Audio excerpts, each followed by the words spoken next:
আসসালামু আলাইকুম রহমতুল্লাহি ওয়া বারাকাতুহু। আউযু বিল্লাহি মিনাশ শাইতানির রাজীম। বিসমিল্লাহির রহমানির রহিম। মাসালুহুম কামাসালিল্লাযী ইসতাওকাদা নারা فلما أضاءت ما حوله ذهب الله بنورهم وتركهم في ظلمات لا يبصرون صم بكم عمي فهم لا يرجعون أو كصيب من السماء فيه ظلمات ورعد وبرق يجعلون أصابعهم في آذانهم من الصواعق حذر الموت والله محيط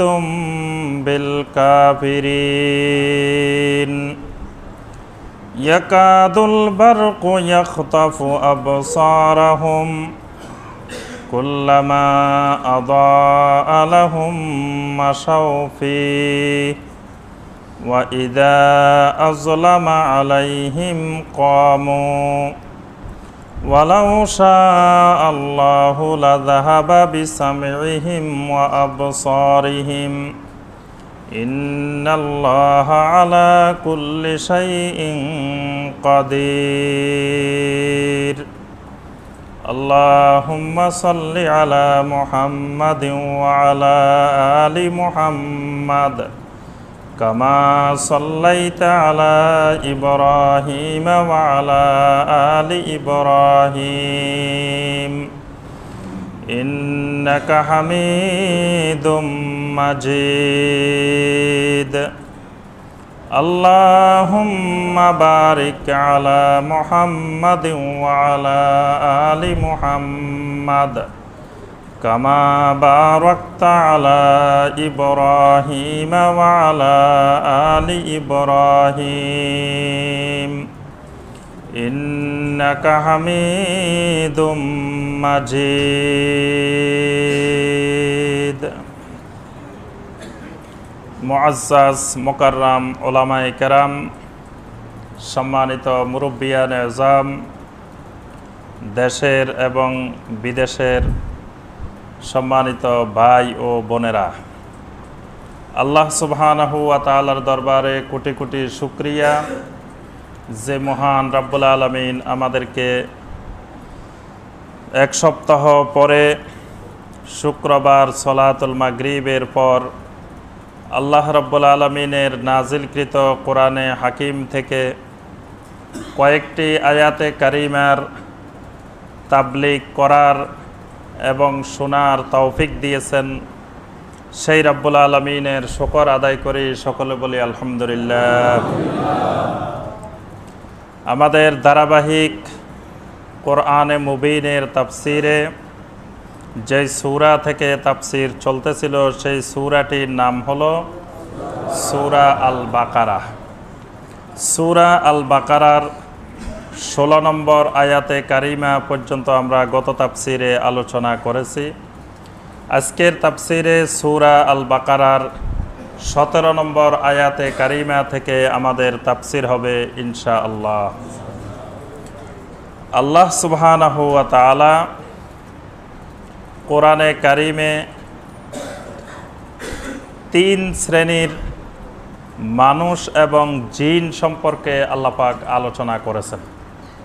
কোরআনে কারিমের শুরু থেকে শেষ পর্যন্ত 3 শ্রেণীর মানুষ এবং জিন, তাদেরকে কেন্দ্র করে আল্লাহ রাব্বুল আলামিন এই সকল আলোচনা, এই 6000-এর অধিক আয়াতে কারিমা আল্লাহ পাক নাজিল করেছেন।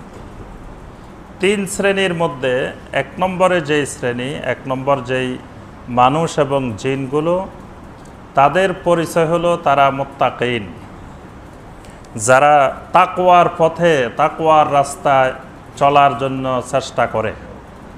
এরা হলো এক শ্রেণীর মানুষ, মানুষ এবং জিন। দ্বিতীয় শ্রেণীর মানুষ এবং জিন হলো যারা কুফরির পথে চলে, যারা তাকওয়ার বিপরীত, পুরোপুরি বিপরীত, তারা তাকওয়ার উল্টা রাস্তায় যারা চলার জন্য সংকল্প করে, এরা এক শ্রেণীর লোক। আরেক শ্রেণীর লোক হলো যারা কিছু তাকওয়ার রাস্তায় আবার কিছু কুফরির রাস্তায়, দুইয়ের মাঝামাঝি চলতে চেষ্টা করে, মানে এদিকেও কিছু সম্পর্ক রাখে আবার এদিকেও সম্পর্ক রাখে। এরকম এই ধরনের এক শ্রেণীর মানুষ এবং জিন আছে পৃথিবীতে। আল্লাহ রাব্বুল আলামিন কোরআনে কারিমকে এই তিন শ্রেণীর মানুষ এবং জিনের জন্য নাজিল করেছেন।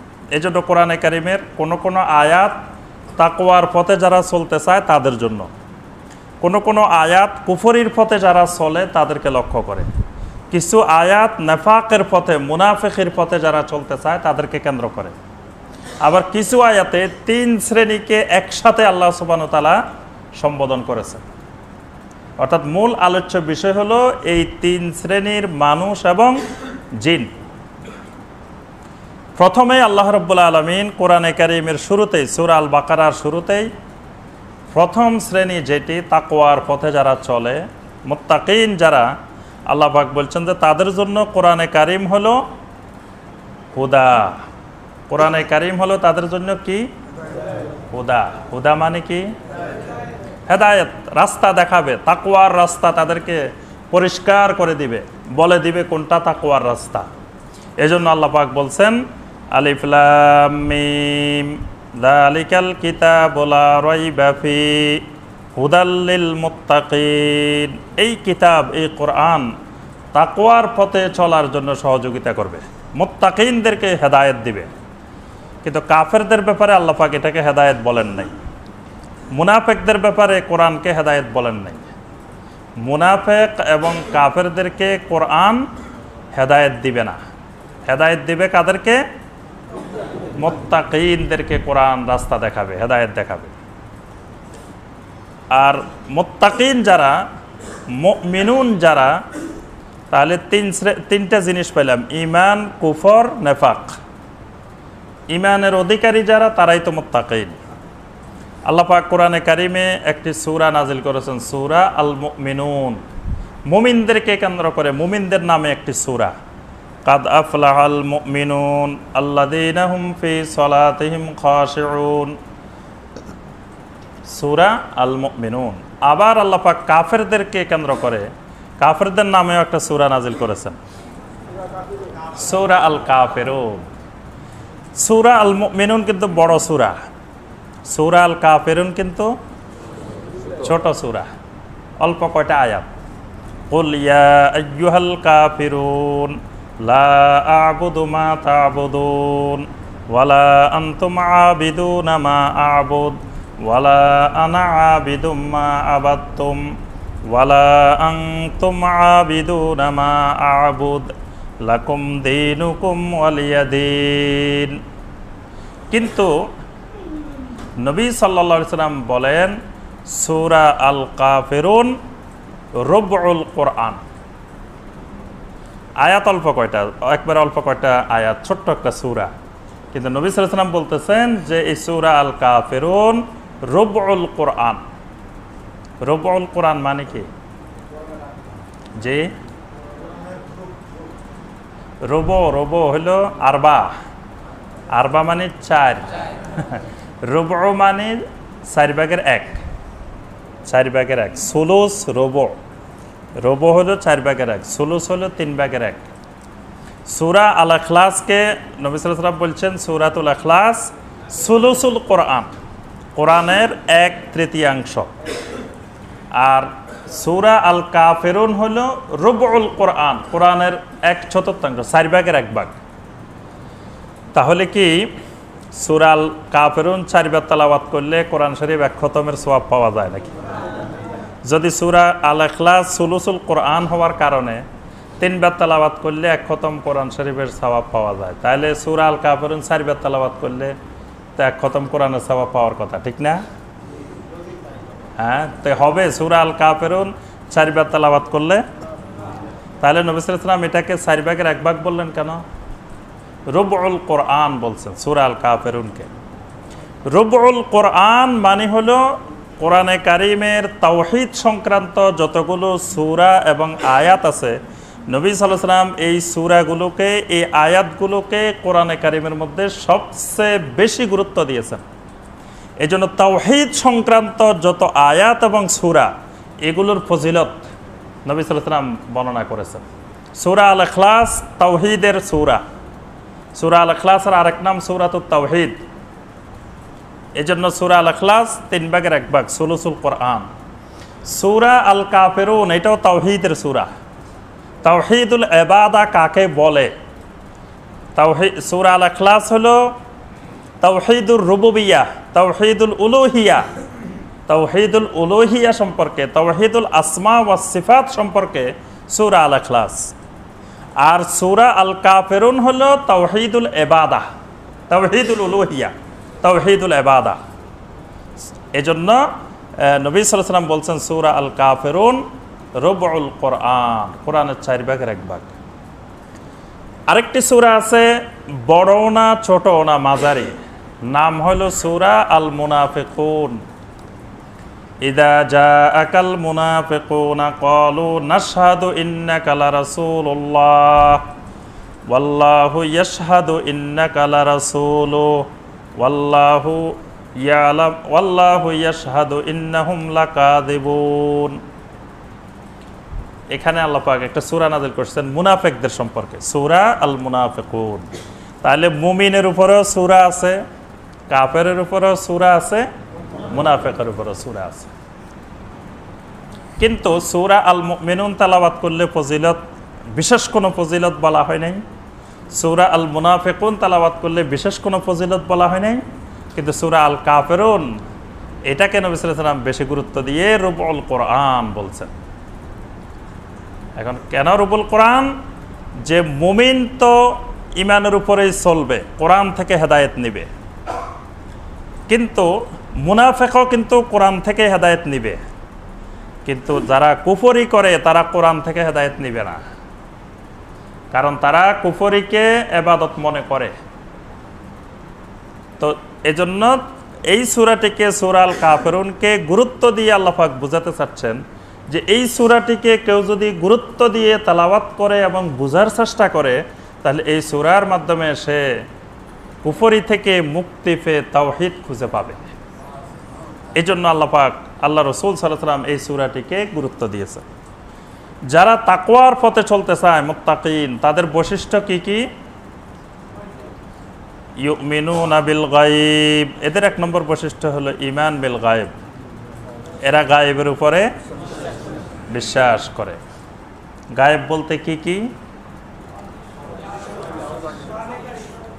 যে আল্লাহ সুবহানাহু ওয়া তাআলা গায়েব, তারপরে ফেরেশতারা, মালায়েকারা গায়েব, জিনেরা গায়েব, তারপরে জান্নাত গায়েব, জাহান্নাম গায়েব, আসমান গায়েব, সিদরাতুল মুনতাহা গায়েব, তারপরে আরশে আজিম গায়েব, তারপরে কুরসি গায়েব, লাউহে মাহফুজ গায়েব, সব হলো গায়েবের অন্তর্ভুক্ত। আল্লাহ পাক বলছে ইউমিনুনা বিল গায়ব। 2 নম্বর হলো ওয়া ইউকিমুনাস সালাহ, তারা সালাত কায়েম করে, নামাজ কায়েম। তাহলে বেনামাজি কি কোরআন থেকে হেদায়েত পাবে?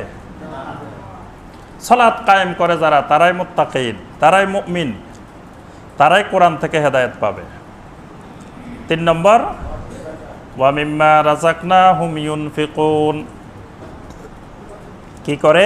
রিজিক থেকে খরচ করে, যাকাত আদায় করে, সাদাকা করে। 4 নম্বর ওয়াল্লাযীনা ইউমিনুনা বিমা উনজিলা ইলাইক, যারা কিসের উপরে ঈমান আনে?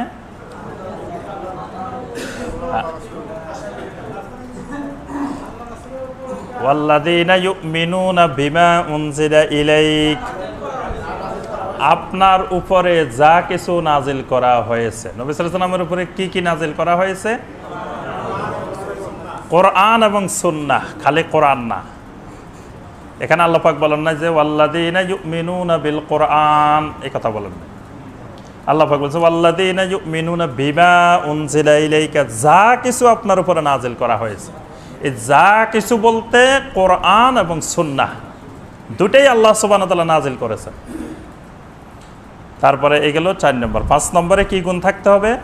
ওয়ামা উনজিলা মিন কাবলিক, আল্লাহ পাক পূর্ববর্তী যত কিতাব নাজিল করেছেন সেগুলোর উপরেও ঈমান রাখতে। অন্যান্য নবীদের কি কিতাবের সাথে আর কিছু ছিল না? হাদিস ছিল না? হ্যাঁ, সবাই সন্দেহ করে, অনেকে মনে করে যে খালি কিতাব ছিল, এই মনে হয় হাদিস শরীফ খালি আমাদের রাসূলের আছে। মুসা আলাইহিস সালামের হাদিস শরীফ কোনোদিন শুনছেন? ঈসা আলাইহিস সালামের হাদিস শরীফ ছিল।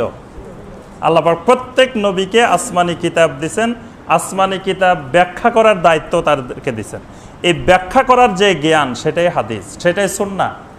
সেই সুন্নাহ ইব্রাহিম আলাইহিস সালামেরও ছিল, মুসা আলাইহিস সালামেরও ছিল, ঈসা আলাইহিস সালামেরও ছিল, সকল রাসূলদের ছিল। তাহলে ওয়ামা উনজিলা মিন কাবলিক, এটা 5 নম্বর বৈশিষ্ট্য। 6 নম্বর বৈশিষ্ট্য ওয়াবিল আখিরাতি হুম ইউকিনুন, আখিরাতের প্রতি তাদের ইয়াকিন থাকবে। এই কয়টা গুণ থাকলে এরা হলো মুত্তাকিন। এন্ড কাফের কারা? আল্লাহ পাক এরপরে কাফেরের বৈশিষ্ট্য বর্ণনা করছেন। কাফেরের বৈশিষ্ট্য হলো কি? ইন্নাল্লাযীনা কাফারু সাওয়াউন আলাইহিম আনজারতাহুম আম লাম তুনজিরহুম লা ইউমিনুন। এটা হলো এদের 1 নম্বর বৈশিষ্ট্য। এদেরকে আপনি ওহী দ্বারা, কোরআন এবং সুন্নাহ দ্বারা ভীতি প্রদর্শন করুন আর নাই করুন, দুইটাই সমান। এরা ঈমান আনে না। এটা হলো কাফেরের 1 নম্বর পরিচয়। 2 নম্বর পরিচয় হলো এরা খাতামাল্লাহু আলা কুলুবিহিম, এদের কালবের উপরে আল্লাহ পাক সিল মোহর মেরে দিয়েছেন। 3 নম্বর পরিচয় হলো ওয়া আলা সামিইহিম, কানের উপরেও সিল মেরে দেওয়া হয়েছে। 4 নম্বর পরিচয় হলো ওয়া আলা আবসারিহিম গিশাওয়া, চোখের উপর একটা পর্দা দিয়ে দেওয়া হয়েছে। এই 4 পরিচয় হলো কুফফারদের, কাফেরের। এবার আসেন মুনাফিক, 3য় শ্রেণী, তাদের পরিচয়। তাদের 1 নম্বর পরিচয় হলো ওয়া মিনান নাসি মান ইয়াকুলু আমান্না বিল্লাহি ওয়া বিল ইয়াউমিল আখির ওয়া মা হুম বিমুমিনিন। 1 নম্বর পরিচয় হলো তারা বলে যে আমরা আল্লাহ এবং আখিরাতের উপরে ঈমান এনেছি, আসলে তারা ঈমান আনে না। যদি আল্লাহ এবং আখিরাতের উপরে ঈমান আনে তো ফজরের সময় আজান দিলে উঠে না কেন? জি, তারা যদি তাদের দাবিতে সত্যবাদী হয় যে আমি আল্লাহ এবং আখিরাতের উপরে ঈমান এনেছি, তো আখিরাতে তাকে জাহান্নামে যেতে হবে, এই কথার উপরে সে ঈমান আনছে না। তো যদি ঈমান আনে তো ফজরে আজান দিলে উঠতে পারে না কেন? 5 ওয়াক্ত সালাতের আজান হয়, মসজিদে আসতে পারেন না কেন? 5 ওয়াক্ত সালাত আদায় করতে পারেন না কেন? বুঝতে হবে তাদের ঈমানের দাবি সঠিক নয়। তারা বলে আল্লাহ এবং আখিরাতের উপরে আমরা ঈমানদার, ওয়া মা হুম বিমুমিনিন, আল্লাহ পাক বলেছে আসলে তারা ঈমানদার নয়। তাদের 2 নম্বর বৈশিষ্ট্য হলো ইউখাদিউন আল্লাহ ওয়াল্লাযীনা আমানু ওয়া মা ইয়াখদাউনা ইল্লা আনফুসাহুম ওয়া মা ইয়াশউরুন। এরা মাঝে মাঝে আল্লাহকে ধোঁকা দেয়, ঈমানদারদেরকে ধোঁকা দেয়। এটা তাদের 2য় বৈশিষ্ট্য। কেমনে ধোঁকা দেয়? মসজিদে আসি টাকনুর উপরে কাপড় তুলে ফেলছে, মসজিদ থেকে বাইর হয়ে আবার টাকনুর নিচে নামাই দিছে, আল্লাহরে বিশাল ধোঁকা দিয়ে দিল। দেখো কত চালাক আমরা নোয়াখালীর মানুষ। আল্লাহ সুবহানাহু ওয়া তাআলারে কত বড় ধোঁকা দিয়ে দিছি। মসজিদের ভিতরে ঢুকছি তখন টাকনুর উপরে কাপড় তুলে ফেলছি, আবার মসজিদ থেকে বের হয়েছি বাস আবার নামাই ফেলছি। আল্লাহর ধোঁকা দেওয়া হয়ে গেল না? তারপরে ওয়াজ মাহফিলে গেলাম বা কোনো এক জায়গায় গেলাম, বোরকা পরে গেলাম। আবার আরেক অনুষ্ঠানে গেলাম, বিয়ের অনুষ্ঠানে গেলাম, বোরকা তোরকা ছেড়ে একবারে আধুনিক মডার্ন ড্রেসে আধুনিক হয়ে সেজে গুজে গেলাম। এটা আল্লাহকে বিরাট ধোঁকা দিয়ে দিলাম না? যে এক জায়গায় হেজাব সহকারে আরেক জায়গায় হেজাব বিহীন, এগুলো হলো আল্লাহকে ধোঁকা দেওয়া, ঈমানদারদেরকে ধোঁকা দেওয়া। এটা হলো মুনাফিকের 2য় বৈশিষ্ট্য। 3 নম্বর বৈশিষ্ট্য হলো ফি কুলুবিহিম মারাদুন ফাযাদাহুমুল্লাহু মারাদা ওয়া লাহুম আযাবুন আলীমুম বিমা কানু ইয়াকযিবুন। এদের কালবের মধ্যে বিশাল রোগ, বড় বড় রোগ। কি কি রোগ এগুলা? আলহামদুলিল্লাহ, আমাদের শায়েখ কালকে বলে গেছেন যে এই মসজিদের মুসল্লিরা আলেম, এই মসজিদের মুসল্লিরা কালকে পরীক্ষায় পাশ করে ফেলছে, কিন্তু ভালো নাম্বার পাই গেছে আলহামদুলিল্লাহ। তো কালবের মধ্যে রোগ হয়, আমরা শরীরের বিভিন্ন রোগের নাম জানি। শরীরে মানুষের জ্বর হয়, টাইফয়েড হয়, কলেরা হয়, তারপরে যক্ষা হয়, ডায়াবেটিস হয়, প্রেশার হয়, কত রোগ হয় না? কালবের মধ্যেও রোগ হয়। ওই কালবের রোগগুলোর নাম কি? একটা হলো শাক, সন্দেহের রোগ, আরেকটা হলো নেফাক, মুনাফিকের রোগ, আরেকটা হলো কুফরির রোগ, কুফরও একটা রোগ। তারপর আরেকটা হলো জাইগ, বক্রতা, বাঁকা হয়ে যাওয়া, বক্রতার রোগ। এগুলো হলো কালবের বড় বড় রোগ। এসব রোগ হইলে তার আর ইমান থাকে না, ইমান মানে কুফরির দিকে চলে যায়। এই রোগগুলো বিশাল কঠিন রোগ। এজন্য আল্লাহ পাক দোয়া শিখাইছেন, রব্বানা লা তুজিগ কুলুবানা বা'দা ইয হাদাইতানা। আল্লাহ আমাদেরকে হেদায়েত দেওয়ার পরে কলবগুলোকে বাঁকা বানাই দিও না। লা তুজিগ কুলুবানা, অন্তরগুলোকে বক্র করে দিও না। এই বাঁকা হয়ে যাওয়া এটা বড় রোগ। যারা বাঁকা হয়ে যায় তাদেরকে আপনি যত কোরআনের কথা কবেন এরা উল্টা বুঝে। আপনি বলবেন যে এখন সকাল 7টা, এ কবে যে কি 9টা বাজছে, আপনি বলতেছেন 7টায়, সে শুনবো 9টা। আপনি বলবেন যে এই ভাই উত্তর দিক দিয়ে গেলে এই জায়গা পাইবেন, সে কবে যে এই দিকে যাবো, মানে সব উল্টা বুঝে। এটা বড় একটা রোগ। আপনি বলবেন একটা, সে বুঝবে আরেকটা। কোরআন বলবে একটা, সে বুঝবে আরেকটা। এটা হলো বক্রতার রোগ, কালবের রোগ। মুনাফিকের 3 নম্বর বৈশিষ্ট্য হলো এদের অন্তরে রোগ ব্যাধির সৃষ্টি হয়, এই জটিল জটিল রোগগুলো তৈরি হয়। এটা হলো মুনাফিকের একটা বড় বৈশিষ্ট্য। এদের 4 নম্বর বৈশিষ্ট্য হলো এরা ফাসাদ ফিল আরদ, এরা জমিনে ফাসাদ সৃষ্টি করে, সন্ত্রাস সৃষ্টি করে, এরা বিশৃঙ্খলা সৃষ্টি করে।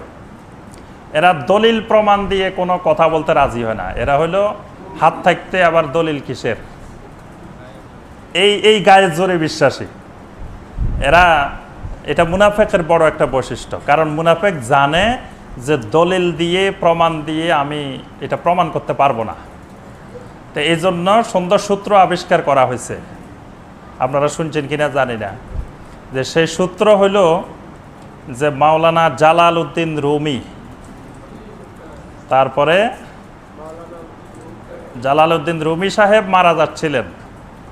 তো মারা যাওয়ার সময় তিনি শয়তানের সাথে বাহাস করতেছিলেন। শয়তান তাকে 199টা প্রশ্ন করে ফেলছে। 99টা প্রশ্নে মাওলানা রুমি হেরে গেছে। আর একটা প্রশ্নে যদি মাওলানা রুমি হেরে যায় তাহলে কাফের হয়ে দুনিয়া থেকে মারা যাবে। এখন হের ওস্তাদ কিন্তু হাজার হাজার মাইল দূরের থেকে দেখতেছে সব কাম। আজরাইল আসি এক পাশে পানি খাইতেছে, চা খাইতেছে, মালাকুল মাউত এসে বসে আছেন, ওদের বাহাজ দেখতেছে। মালাকুল মাউতের বসায় রেখেছে যে তুমি বসো, আমরা একটু বাহাজ করে লই। তো মালাকুল মাউতের চা নাস্তা দিছে, উনি বসে আছেন। এইদিকে বাহাজ চলতেছে দুইজনের, আর ওস্তাদ কিন্তু দূরের থেকে তাকায় রয়েছে বাহাজ। তো শেষে ওস্তাদ অজু করতেছিল। অজু করার সময় শামসে তিবরিজি জোরে বদনাকে ফেলে দিছেন। ফেলে দিয়ে বলতেছে, এই রুমি তুমি বলে দাও বিনা দলিলে আল্লাহ এক। কোনো দলিল প্রমাণ দিও না, দলিল নাই, বলে দাও যে বিনা দলিলে আল্লাহ এক। বাস ওই হাজার হাজার মাইল দূরের থেকে ওস্তাদ বদনা মারি দিছে। এই আওয়াজ ওই হাজার হাজার মাইল দূরে শুনে গেছে রুমি। রুমি আবার বাহাজ তারা ছেড়ে দিয়ে বলল যে বিনা দলিলে আল্লাহ এক। বলে যে দেখে মাওলানা রুমি কত বড় আলেম, সেই আলেমও শয়তানের সাথে 99টা বাহাজ করতে কতক্ষণ সময় লাগছে? 99 মিনিট তো লাগছে নাকি? শয়তান প্রশ্ন করছে, উনি উত্তর দিছে, আবার উনি প্রশ্ন করছে, শয়তান উত্তর দিছে, বাহাজ করতেছে। তাহলে 99 মিনিট পর্যন্ত মালাকুল মাউত বসে রয়েছে, এদেরকে বাহাজ করার সুযোগ দিছে। তো তোমরা বাহাজ করো, আমি একটু দেখি তোমাদের বাহাজ। কত বড় জঘন্য ডাহা মিথ্যা কথা। এই মিথ্যা কথা বানানোর কারণ আছে। সে কারণ হলো, খবরদার আমার কাছে দলিল খুঁজবা না, বিনা দলিলে আমি পীর সাহেব কেবলা। এটা যদি দলিল চাও আবার, হ্যাঁ দলিল চাওয়া যাবে না। আমার আমার ব্যবসা বাণিজ্যের মূল বিষয় হলো বিনা দলিলে আমি কিবলা। বাস আপনি যদি কোন না কোরআনে কারিমে আল্লাহ পাক বলছেন কাদ নারা তাকাল্লুবা ওয়াজহিকা ফিস সামাই ফালানুওয়াল্লিয়ান্নাকা কিবলাতান তারদাহা ফাওয়াল্লি ওয়াজহাকা শাতরাল মসজিদিল হারাম। আল্লাহ পাক বলছেন, ও দুনিয়ার মুমিন, ভালো করে জানো তোমাদের কিবলা হলো মসজিদে হারাম। ফাওয়াল্লি ওয়াজহাকা শাতরাল মসজিদিল হারাম, তোমাদের চেহারাকে ওই মসজিদে হারামের দিকে ফিরায় নাও। আপনার দলিলে বলতেছে কিবলা হলো মসজিদে হারাম, আপনি যদি উনারে দলিল দেন আমার কিবলা হলো মসজিদে হারাম, আপনি আবার কিবলা হলেন কেমনে? তখন উত্তর হবে বিনা দলিলে আমি কিবলা। বুঝতে পারছেন? বদনামারি আপনাকে বলে দিবে যে আরে বেটা বিনা দলিলে আমি কিবলা। ওইটা বোঝানোর জন্য এই দলিল আনা হয়েছে, এই মিথ্যা দলিল, যে বিনা দলিলে। এই জন্য মুনাফিকদের একটা বড় বৈশিষ্ট্য হলো আল্লাহ পাক বলছেন এরা হলো সন্ত্রাসী, এরা হলো জঙ্গিবাদী, এরা হলো ফাসাদ সৃষ্টিকারী, এরা কোরআন সুন্নাহর অপব্যাখ্যা করে। কোরআনে কারিমে জিহাদের অনেক আয়াত নাজিল হয়েছে, দেখা যাবে যে এরা জিহাদের আয়াত কোন ক্ষেত্রে কোন জায়গায় সেটা নাজিল হয়েছে, এটার ক্ষেত্র বুঝতে হবে, এটা কোন সময় নাজিল হয়েছে, কেন নাজিল হয়েছে, কিভাবে নাজিল হয়েছে, এইগুলা সব আগাগোড়া বুঝতে হবে। কারণ আপনি যদি মাঝখান্দি কোরআনের আয়াত একটা আনি যদি বলেন যে আল্লাহ পাক বলছে ওয়াক্তুলুল মুশরিকিনা হাইসু ওয়াজাতুমুহুম, মুশরিকদেরকে যেখানে পাও সেখানে হত্যা করো, আল্লাহ পাকের নির্দেশ। বাস আপনি ছুরি লই তলোয়ার লই বাইরে গেলেন, মুশরিক কোথায় পাওয়া যায়, মারো, আল্লাহ বলছে মারার জন্য। এই যে কোরআনে কারিমের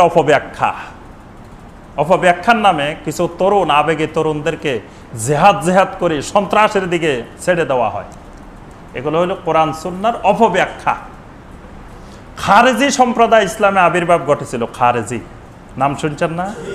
ইসলামের প্রথম সবচেয়ে বড় ফিতনা খারেজি। নবী সাল্লাল্লাহু আলাইহি ওয়াসাল্লাম বলছেন আমার পরে একটা সম্প্রদায়ের আবির্ভাব ঘটবে, এদের কোরআন তেলাওয়াত খুব সুন্দর হবে, কিন্তু এদের কোরআন তেলাওয়াত গলার নিচে যাবে না, উপরে থাকবে। এরা হলো মুহাদ্দিসিন ইকরাম বলছেন এরা খারেজি। খারেজিদের দলিল ছিল কোরআন। মুয়াবিয়া রাদিয়াল্লাহু তাআলা আনহু এবং আলী রাদিয়াল্লাহু তাআলা দুইজনের মধ্যে সেই লম্বা ইতিহাস। সিফফিনের যুদ্ধ হলো। সিফফিনের যুদ্ধে খারেজিরা আলী রাদিয়াল্লাহু তাআলা আনহুর পক্ষে, শিয়ারাও পক্ষে, খারেজিরাও পক্ষে।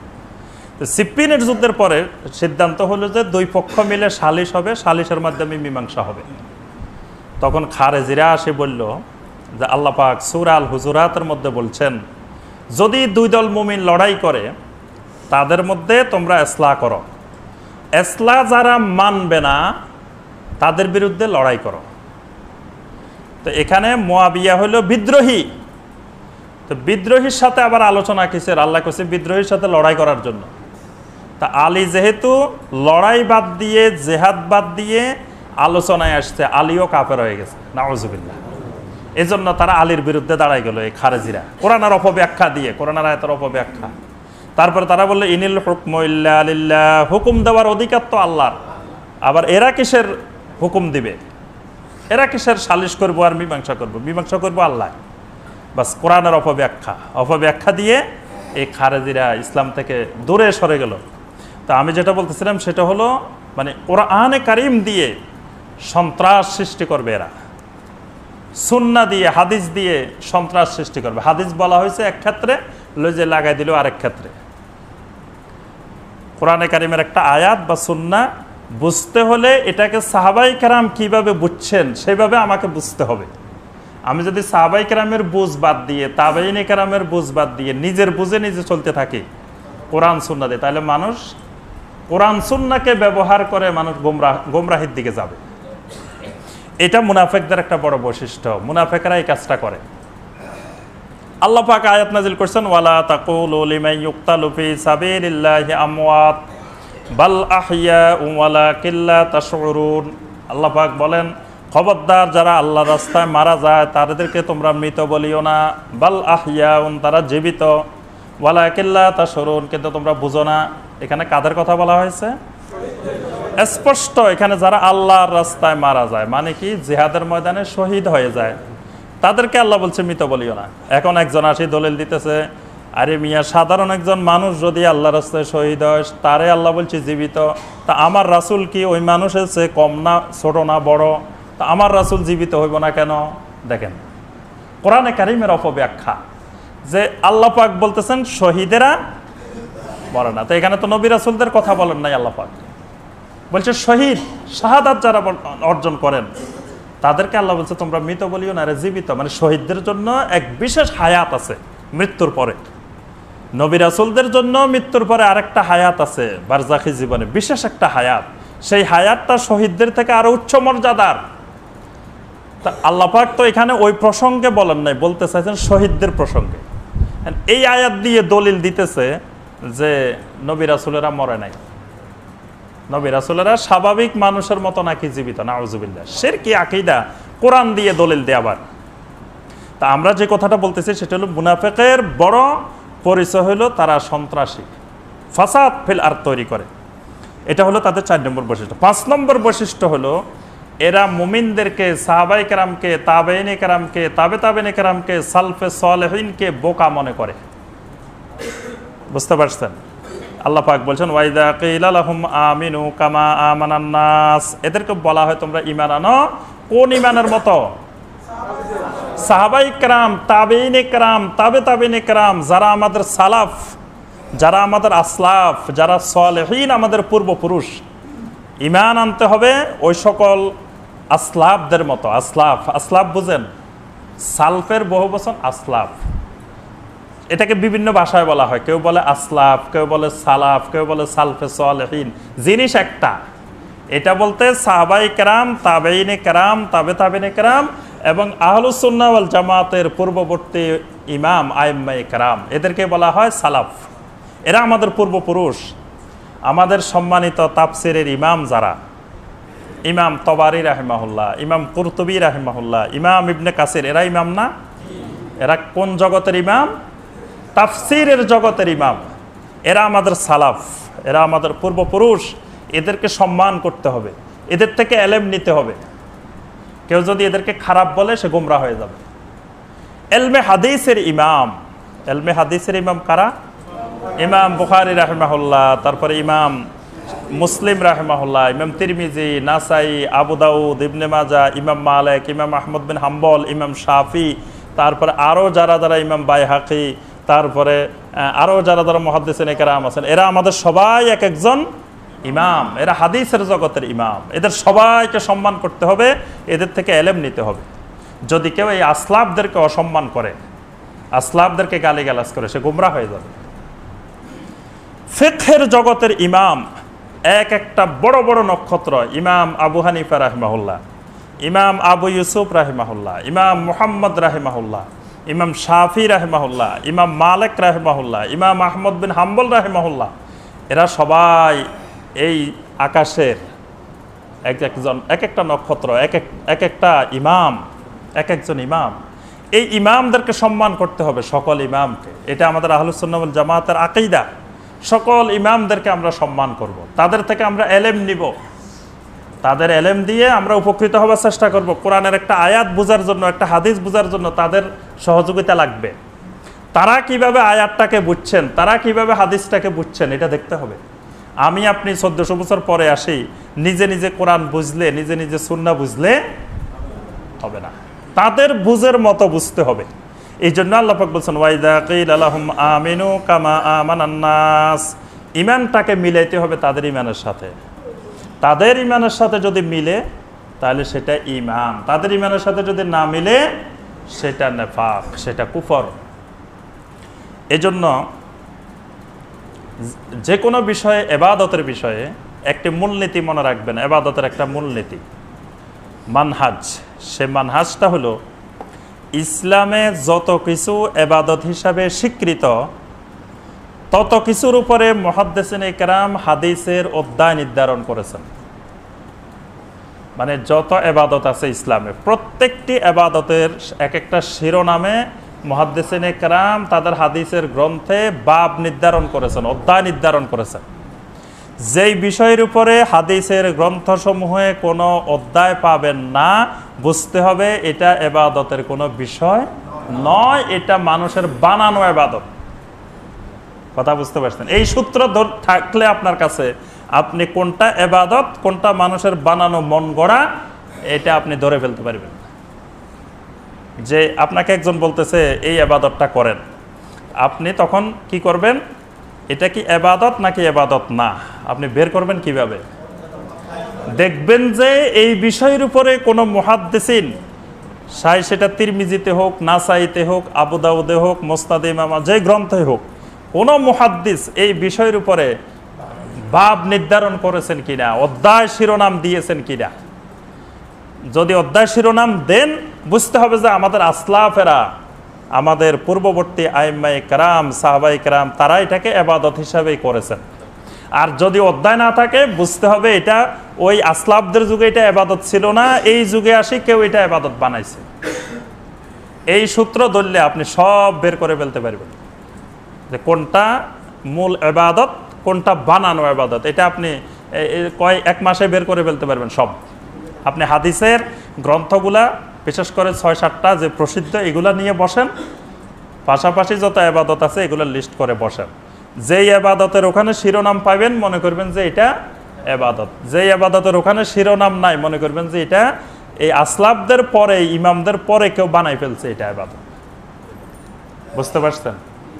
যেমন এই যে আমরা নামাইতুয়ান উসাল্লি আলিল্লাহি তাআলা রাকাতায় সালাসা আরবা খামসা সিত্তা সামানিয়া যেগুলো আমরা বলি, এগুলো আপনি এক জায়গায় নিয়ে বসেন, আর হাদিসের গ্রন্থ সবগুলো এক জায়গায় নিয়ে বসেন, একটা শিরোনাম কোনো হাদিসের গ্রন্থে পাওয়া যাবে না। তারপরে কোনো ফিকহের কিতাবে, কোনো ইমামের, হানাফি মাযহাবের ফিকহ হোক, শাফি মাযহাবের হোক, মালিকি মাযহাবের হোক, হাম্বলি মাযহাবের, কোনো ফিকহের কিতাবে এটা পাবেন না। তাহলে বুঝতে হবে এটা আসলাফদের যুগে ছিল না, এটা আধুনিক যুগে, এটা মকসুদুল মুমিনিনের আবিষ্কার, এটা হানাফি মাযহাবেরও আবিষ্কার না। বাস এটা ধরে ফেললেন আপনি। তারপর ইন্নী ওয়াজ্জাহাতু ওয়াজহিয়া লিল্লাযী, জায়নামাজ পাক করার দোয়া নাকি? জায়নামাজ আগে না পাক থাকে, এটা পড়লে পাক হয়ে যায়। এইটার হলো এক পাশে বসেন, আর এক পাশে হাদিসের শিরোনাম নিয়ে বসেন। দেখবেন যে কোনো হাদিসের গ্রন্থে এই শিরোনামে কোনো কিছু জায়নামাজ পাক করার অধ্যায়, এরকম কোনো অধ্যায় কোথাও নাই। বাস আপনি পাই গেলেন। 130 ফরজ এক পাশে নেন, আর হাদিসের শিরোনামগুলা নেন, দেখবেন যে কোনো হাদিসের গ্রন্থে 130 ফরজ নামে কোনো অধ্যায় খুঁজে পাবেন। এইভাবে আপনি সব বের করে ফেলতে পারবেন একটা একটা করে। তো মুনাফিকদের 5 নম্বর বৈশিষ্ট্য হলো, তারা আসলাফদেরকে, পূর্ববর্তী যুগের ওলামায়ে কেরামদেরকে, সাহাবায়ে কেরাম, তাবেঈন, তাবে তাবেঈন, এই ওলামায়ে কেরামদেরকে, সাহাবায়ে কেরামদেরকে তারা বোকা মনে করে, জাহেল মনে করে, যে এরা বুঝে নাই, আমরা বুঝছি। এটাও একটা মুনাফিকের বড় বৈশিষ্ট্য। 6 নম্বর মুনাফিকের বৈশিষ্ট্য হলো, এরা মুমিনদের সাথে মিললে তখন বলে যে ভাই আছি, আপনি চিন্তা করিয়েন না, আপনাদের সাথেই আছি। আবার কাফেরদের সাথে মিললে ভাই চিন্তা করিয়েন না, আরে আপনাদের গানের অনুষ্ঠানে কত টাকা লাগবে আমাকে একটু বলিয়েন, আমাকে সভাপতির পদটা দিয়েন গানের অনুষ্ঠানে। আবার মসজিদের জন্য যাইবেন, কি ব্যাপার আপনাদের মসজিদে কি এসি লাগাইবেন, ধরেন নেন 2 লাখ টাকা নেন, বাস আমাকে মসজিদের একটা পোস্ট, ভালো একটা পোস্ট দিয়ে দিয়েন। মানে সব দিকে আছে, গানের অনুষ্ঠানেও আছি, আবার মসজিদেও আছি, মাহফিলেও আছি, মাহফিলেরও সভাপতি, আবার গানের অনুষ্ঠান যাত্রা হইলে সেখানেও সভাপতি। বাস এটা হলো মুনাফিকদের একটা বড় ধরনের বৈশিষ্ট্য। আল্লাহ পাক 3 গোষ্ঠীর পরিণতি আল্লাহ পাক বলে দিয়েছেন, এগুলো হলো বৈশিষ্ট্য। এরপরে আল্লাহ পাক বলছেন যে এবার কোন গোষ্ঠীর কি পরিণতি হবে। প্রথম গোষ্ঠী কারা? মুত্তাকিন, মুমিন, তাদের কথা আল্লাহ পাক বলতেছেন, উলাইকা আলা হুদাম মির রাব্বিহিম ওয়া উলাইকা হুমুল মুফলিহুন। সুবহানাল্লাহ। আল্লাহ পাক বলতেছেন উলাইকা আলা হুদাম মির রাব্বিহিম, আমি আল্লাহ পাক সার্টিফিকেট দিয়ে দিলাম, যাদের এই গুণগুলো আছে এরা সবাই আলা হুদাম মির রাব্বিহিম, আমি রবের হেদায়েতের উপরে আছে। ওয়া উলাইকা হুমুল মুফলিহুন, আর এরাই সফল। সুবহানাল্লাহ। আল্লাহ পাক যদি বলে যে সফল, আর কিছু দরকার আছে? বাস আল্লাহ পাক মুত্তাকিনদের ঘোষণা দিয়েছেন। এবার আসেন কাফেরদের ঘোষণা। কাফেরদের ঘোষণা আল্লাহ পাক কি বলতেছেন? ওয়ালাহুম আযাবুন আযীম, তোদের ধরা আছে, খবর আছে। আল্লাহ পাক বলতেছে তাদের জন্য আছে আযাবে আযীম, আযাবে আযীম। মুনাফিকদের ব্যাপারে আল্লাহ পাক কি বলতেছেন? ওয়ালাহুম আযাবুন আলীমুম বিমা কানু ইয়াকযিবুন, তাদের জন্য আছে আযাবে আলীম। কাফেরদেরকে বলছে আযাবে আযীম, আর এদেরকে বলছেন আল্লাহ পাক আযাবে আলীম। আযাবে আযীমের থেকে আযাবে আলীম আরো মারাত্মক। এই জন্য অন্য সূরায় আল্লাহ পাক বলছে ইন্নাল মুনাফিকিনা ফিদ দারকিল আসফালি মিনান নার, জাহান্নামের একেবারে সর্বনিম্ন স্তরে থাকবে মুনাফিকরা। এই হলো 16 নম্বর আয়াতে কারিমা পর্যন্ত। আমরা আগে যেটা তাফসীর করছি ওইটা আরেকবার রিভাইজ করলাম, আগের পড়া। এবার আজকের পড়ায় আসে 17 নম্বর আয়াত থেকে শুরু করে আল্লাহ সুবহানাহু ওয়া তাআলা মুনাফিকদের দুইটা দৃষ্টান্ত দিয়েছেন বোঝানোর জন্য। আল্লাহ পাক মানুষ যে ভাষায় বুঝে, মানুষের জ্ঞান হলো সামান্য, একেবারে সামান্য জ্ঞান। তো সামান্য জ্ঞানে যেটুকু বুঝবে আল্লাহ পাক কোরআনকে সেইভাবে নাজিল করছেন। সুবহানাল্লাহ। কোরআনকে যদি আল্লাহ পাক আল্লাহর নিজের জ্ঞানে নাজিল করতেন তো পৃথিবীর কোনো মানুষ কোরআন বুঝতো না। বুঝতে পারছেন? মানুষ যে জ্ঞান আল্লাহ মানুষদেরকে দিয়েছেন, ওয়ামা উতীতুম মিনাল ইলমি ইল্লা কলিলা, আল্লাহ পাক বলতেছে বান্দারে তোমারে ইলম দিছি একেবারে সামান্য, কলিল, সামান্য ইলম দিছি। এই কলিল ইলম দিয়ে, সামান্য ইলম দিয়ে বান্দা যেটুকু বুঝবে আল্লাহ পাক ওইভাবেই বুঝান কোরআন। এই জন্য আল্লাহ পাক বলছেন ইন্নাল্লাহা লা ইস্তাহি আন ইয়াদরিবা মাসালাম মা বাউদাতান ফামা ফাওকাহা, একটা মশা, একটা মাছি, তার থেকে আরো ক্ষুদ্র প্রাণী দিয়েও আল্লাহ পাক মাসাল দিতে আল্লাহ পাক লজ্জাবোধ করেন না। অর্থাৎ বান্দা তো বুঝবেটা কি, হে দেখে মশা মাছি, তো এগুলো দিলেই তো বান্দা বুঝবে। বান্দারে যদি ওই সিদরাতুল মুনতাহার জিনিস দিয়ে মাসাল দেয় তো বান্দা এগুলো বুঝবে, কারণ বান্দা তো এগুলো দেখে নাই কোনোদিন। আমরা যারা এই যে বাংলাদেশের খাবার খাই, আমাদেরকে যদি বিদেশি খাবারের কথা বলে তা আমাদের জিহ্বা থেকে খালি পানিয়ে পড়বো, আর তো কিছু বুঝার উপায় নেই। হারে যদি খাইতে পারতাম একবার এই খাবার, আফসোসে হবে, কিন্তু খাবার তো বুঝবো না কি খাবার এটা। তা আল্লাহ সুবহানাহু ওয়া তাআলা বান্দারা যেটা চোখে দেখে, বান্দাদের সামনে যেগুলো আছে এগুলো দিয়ে আল্লাহ পাক মাসাল দেন। আল্লাহ পাক মুনাফিকের দুইটা দৃষ্টান্ত দিয়েছেন বুঝার জন্য। আল্লাহ পাক মুনাফিকের আলোচনাটাকে দেখেন কত লম্বা করছে, কিন্তু কাফেরের আলোচনা আল্লাহ পাক বেশি লম্বা করেন নাই। কাফেরের আলোচনা শুধু আল্লাহ পাক 2 আয়াত দিয়ে শেষ করে দিয়েছেন, কিন্তু মুনাফিকের আলোচনাটা কত লম্বা করে করছেন। এতগুলা বৈশিষ্ট্য বলি এবার আল্লাহ পাক আরো 2টা দৃষ্টান্তও দিচ্ছেন মুনাফিকের। একটা দৃষ্টান্ত হলো কি, মাসালুহুম কামাসালিল্লাযী ইস্তাওকাদা নারা, আল্লাহ পাক বলেন মুনাফিকের মাসাল হলো, দৃষ্টান্ত হলো এমন যেমন কোনো ব্যক্তি এক জায়গায় আগুন জ্বালাইলো রাত্রিবেলায়, শীতের মধ্যে আগুন পোহায় না আমাদের দেশে, তাই আগুন পোহানোর জন্য ধরেন লাকড়ি দিয়ে এক জায়গায় আগুন জ্বালাইছে। ফালাম্মা আদাআত মা হাওলাহু যাহাবাল্লাহু বিনুরিহিম, এমন সময় হঠাৎ করে আল্লাহ পাক ওই আগুনটাকে, নূরটাকে নিয়ে গেলেন, চতুর্দিকে আলোকিত হয়ে যাওয়ার পরে হঠাৎ করে বন্ধ হয়ে গেছে আগুনটা। ওয়া তারাকাহুম ফি যুলুমাতিল লা ইউবসিরুন, স্বাভাবিক অন্ধকার থাকলে মানুষ একটু একটু দেখে, কিন্তু এইরকম আলোকিত হয়ে যখন হঠাৎ করে বন্ধ হয়ে যায় আল্লাহ পাক বলতেছে লা ইউবসিরুন, এবার এমন অন্ধকারে পড়ে কিছুই দেখে না, এমন অন্ধকারে পড়ে। এই জন্য দেখবেন ওই যে এই বিভিন্ন জায়গায় হঠাৎ করে যদি কারেন্ট চলে যায় তখন পকেটমারদের উপদ্রব বেড়ে যায়, হঠাৎ করে যখন আলো বন্ধ হয়ে যায়, কারণ ওই সময় কিছু দেখা যায় না। এই জন্য সাথে সাথে মানুষ পকেট ধরে ফেলায় যে এই তো পকেট মারার সুযোগ, মানুষ সাবধান হয়ে যায় দেখবেন, কারণ এই সময়টা খুব বিপজ্জনক। তো আল্লাহ সুবহানাহু ওয়া তাআলা বলতেছেন এরকম আগুন জ্বালানোর পরে যখন চতুর্দিকে আলোকিত হয়ে গেল, হঠাৎ করে আগুন নিভিয়ে যাওয়ার পরে এমন অন্ধকারে পড়ে যায় যে আর কিছুই দেখতে পায় না। সুম্মুম বুকমুন উমিয়ুন ফাহুম লা ইয়ারজিউন, আল্লাহ পাক বলতেছেন এই মানুষগুলো সুম্মুন হয়ে যায়, এরা একেবারে বধির হয়ে যায়, কানে আর কিছুই শুনে না।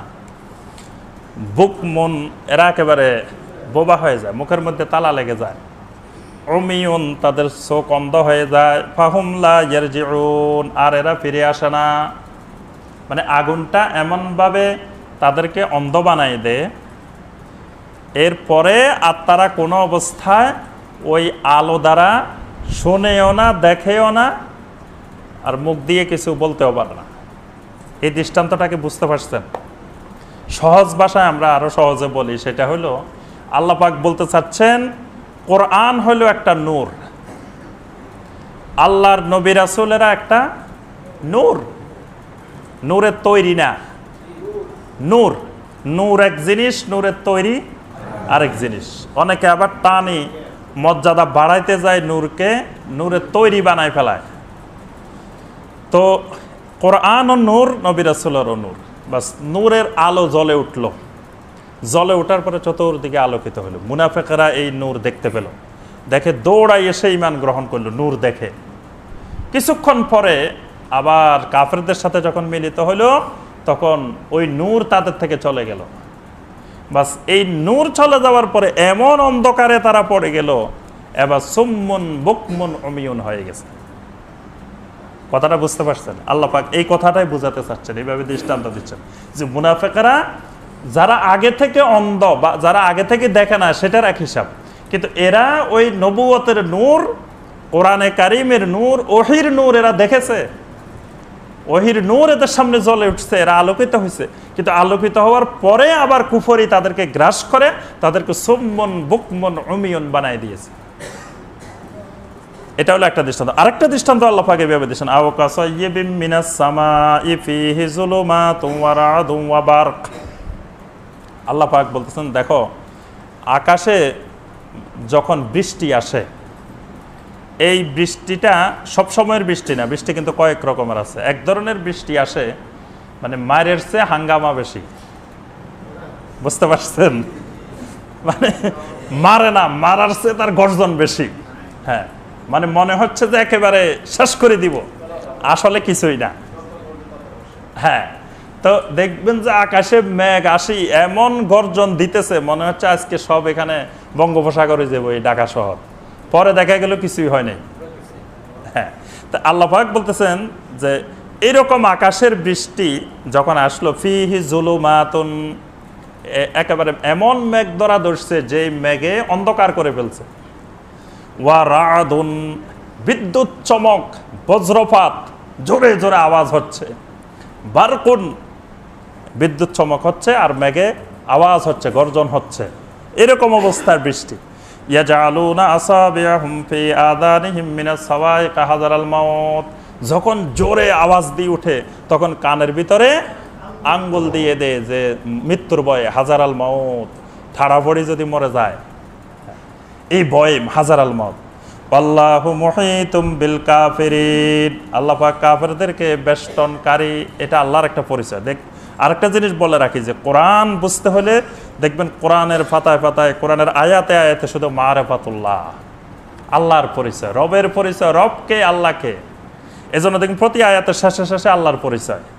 আল্লাহ পাক এখানে মাঝখান দিয়ে আল্লাহর পরিচয় দিয়ে দিচ্ছেন, আল্লাহু মুহীতুম বিল কাফিরিন, আল্লাহকে তিনি মুহীতুম বিল কাফিরিন, কাফেরদেরকে বেষ্টন করে রাখেন, ঘেরাও করে রাখেন। মানে কাফেররা আল্লাহর ঘেরাও থেকে, আল্লাহর সীমানা থেকে ইচ্ছা করলে বাহির হয়ে যেতে পারবে না, এদেরকে ঘেরাও করা আছে। আল্লাহর পরিচয়টা আল্লাহ একটা দিয়ে দিলেন এখানে।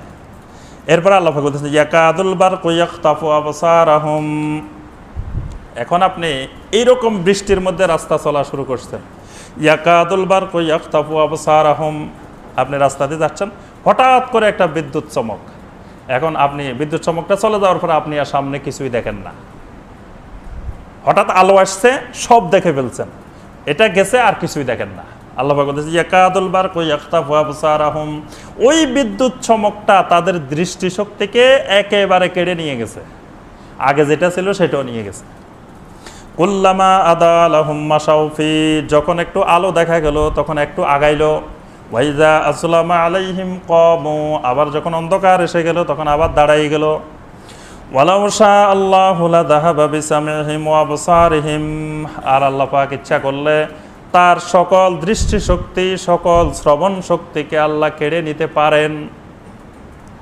মানে ওই আওয়াজটায় আল্লাহ পাক চাইলে তার কানও বধির হয়ে যেতে পারে, কানে আর শুনবে না। ওই আওয়াজটা কিন্তু বিকট আওয়াজ হয়। এই আওয়াজটাকে আল্লাহ পাক আরেকটু বাড়াই দিলে পৃথিবীর মানুষ সব কিন্তু আর কানে শুনতো না। বৈশাখ জ্যৈষ্ঠ মাসে যখন বৃষ্টি আসে যে আওয়াজগুলা হয়, এই আওয়াজগুলা তো আমরা সহ্য করতে পারি মতো আওয়াজটা আসে আমাদের কাছে। যদি এই আওয়াজটা যদি আরেকটু বাড়াই দেওয়া হয় তাহলে পৃথিবীর মানুষ সব আর কানে শুনতো না।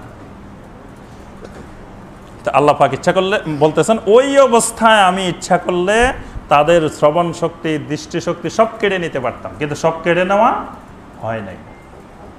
বিদ্যুৎ চমক আসছে, একটু চলছে, বিদ্যুৎ চমক শেষ, দাঁড়াই গেছে।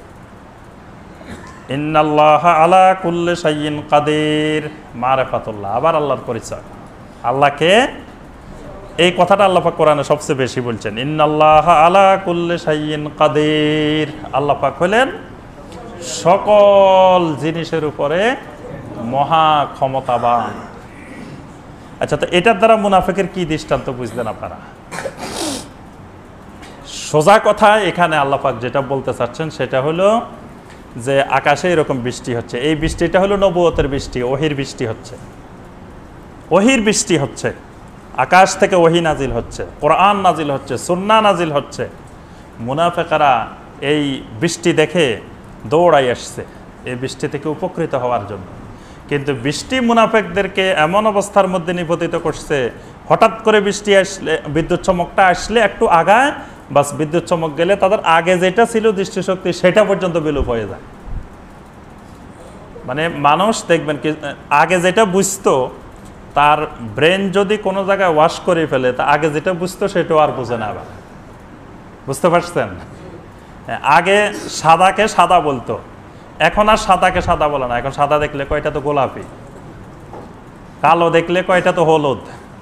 হ্যাঁ, মানে এখন তার রঙে আরেক রকম হয়ে গেছে। এই যে এক হাস্যকর কথা, ওই যে আমরা একবার আমাদের দেশে কিছুদিন আগে, অনেক আগে একবার ওই যে জঙ্গিবাদ ব্যাপক বিস্তার লাভ করছিল না, বিভিন্ন জায়গায় জায়গায় হামলা হইতো, ইয়া হতো, তখন এক ছেলেকে ধরে নিয়ে গেল পুলিশ, হাসপাতালে বেডে শোয়া। তো ওই ছেলের পাশে নার্সরা ঘোরাফেরা করতেছে, তার সেবা যত্ন করতেছে, তারে ওখানে সে আহত হয়েছে, তারে চিকিৎসা করতেছে। তো সে বলতেছে আমি তো জান্নাতের হুর দেখতেছি। ওই নার্সদেরকে দেখে হসপিটালে সে জান্নাতের হুর দেখতেছে, হসপিটালের মধ্যে শুয়ে শুয়ে হুর এসে পড়ছে। তো এখন এই হসপিটালে হুর দেখতেছে কেন? কারণ তার ব্রেনটা যারা ওয়াশ করছে এরা এমন ভাবে করছে যে বাবা তুমি মূল্যে মাত্র জান্নাত, হুরেরা আসি তোমার আগাইলে যাইব। এখন দুনিয়ার বিয়ে করার দরকার কি, হুর বিয়ে করবো, জেহাদ করে হুর বিয়ে করবো। এই যে জেহাদের পাগল বানাই দিছে তাকে, বুঝতে পারছেন? এই জেহাদের পাগল বানাই হসপিটালে যায়, নার্স দেখিও কয় এ তো জান্নাতের হুর দেখতেছে। আরো সাদা পোশাক পরা, নার্সরা সাদা ড্রেস পরা থাকে না, তো সে তো সাদা পোশাক পরা দেখতেছে। আমরা কিন্তু সাদা পোশাক দেখলে মানুষ শয়তান দেখলেও মনে করে যে আল্লাহর ওলি দেখছে। স্বপ্নের মধ্যে যদি সাদা পাঞ্জাবিওয়ালা, সাদা জুব্বাওয়ালা, সাদা দাড়িওয়ালা লোক দেখে, তো কয় আমি তো এক আল্লাহর ওলি দেখছি, আসলে ওইটাই ইবলিস, ইবলিস দেখছে সাদা দাড়িওয়ালা। আবার অনেকে, আমি জিজ্ঞাসা করি যে কয় হুজুর রাসূলের স্বপ্নে দেখছি, তা আমি কিরকম দেখছেন, রাসূলের দাড়িগুলা কিরকম? একেবারে দবদবে সাদা। আমি কি হয়েছে আপনি বড় ইবলিস দেখছেন, কারণ নবী সাল্লাল্লাহু আলাইহি ওয়াসাল্লামের দাড়ি মোবারক এন্তেকালের সময় দবদবে সাদা হয় নাই, অল্প কয়েকটা পাকছে। তাই আপনি দেখছেন দবদবে সাদা দাড়িওয়ালা, তো সাদা দাড়িওয়ালা এটা কি আল্লাহ রসুল? এটা ইবলিস, এটা শয়তান। শয়তান দেখি কয় রাসূল দেখছে, শয়তান দেখি কয় আল্লাহর ওলি দেখছে। তা আমরা যে কথাটা বলতেছিলাম সেটা হলো যে মানে আল্লাহ পাক বলতেছেন যে এই মুনাফিকরা আগে যেটা বুঝতো, তাদের মাথায় যেটা ধরতো, এখন আর সেটাও বুঝে না। একটু চিন্তা করলে সে অনেক কিছু বুঝতে পারে, কিন্তু এখন আর সার বুঝার মতো যে জ্ঞান, সেইটাও ওই বিদ্যুৎ চমক এসে তাদের সব নিয়ে গেছে। আল্লাহ পাক এখানে মুনাফিকদের দুইটা দৃষ্টান্ত দিয়েছেন। এরপর আল্লাহ পাক 3 শ্রেণীর বর্ণনা দিয়ে এবার 3 শ্রেণীকে একসাথে আল্লাহ পাক সম্বোধন করতেছেন। এই কোরআন বুঝতে হলে এটা বুঝতে হবে, একটা হলো মুত্তাকিন গ্রুপ, একটা হলো কুফফার গ্রুপ, আর একটা হলো মুনাফিক গ্রুপ। 3 গ্রুপ আছে, 3 গ্রুপ মিনাল জিন্না ওয়ান নাস, মানুষের মধ্যে 3 গ্রুপ, জিনের মধ্যেও আবার 3 গ্রুপ। আল্লাহ পাক আবার তাওহীদের দাওয়াত দিচ্ছেন। এই তিনও গ্রুপ মানুষ এবং জিন। আবার কোরআনে কারিমে দেখবেন অনেক জায়গায় ইয়া আইয়ুহান নাস, হে মানুষেরা। এই মানুষ মানে খালি মানুষ না, এই নাসের ভিতরে জিনেরও অন্তর্ভুক্ত। তো বলে নাস বলি জিনেরা আসবে কেন? কারণ নাসেরা হলো ওয়ালাকাদ কাররামনা বানি আদম। বানি আদমকে আল্লাহ সুবহানাহু ওয়া তাআলা সম্মানিত করেছেন। বানি আদম মানব সন্তান হলো কারামতের অধিকারী, সম্মানের অধিকারী। এজন্য ইয়া আইয়ুহান নাস পুরুষ পুল্লিঙ্গ ব্যবহার করা হয়েছে, কিন্তু এখানে নারীরও অন্তর্ভুক্ত হবে, জিনেরও অন্তর্ভুক্ত হবে, সবাই ইয়া আইয়ুহান নাস মানে। আল্লাহ সুবহানাহু ওয়া তাআলা আবার তাওহীদুল ইবাদার দাওয়াত দিচ্ছেন।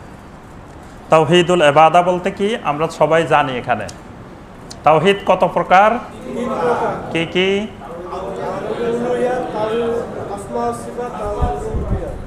হ্যাঁ, 1 নম্বরে তাওহীদুর রুবুবিয়্যাহ, 2 নম্বর তাওহীদুল আসমা ওয়াস সিফাত, 3 নম্বর হলো তাওহীদুল উলুহিয়্যাহ। তাওহীদুল উলুহিয়্যাহর আরেকটা নাম আছে, সেটা হলো তাওহীদুল ইবাদা।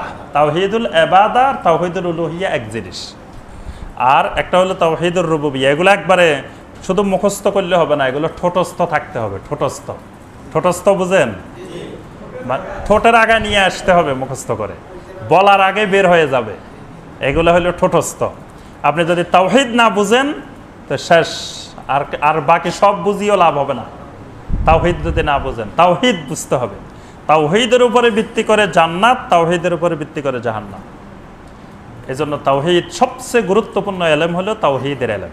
এজন্য আমি আগেও বলছি যে কোরআনে কারিমে যেগুলো তাওহীদের সূরা, তাওহীদের আয়াত, এগুলার বেশি বেশি ফজিলত।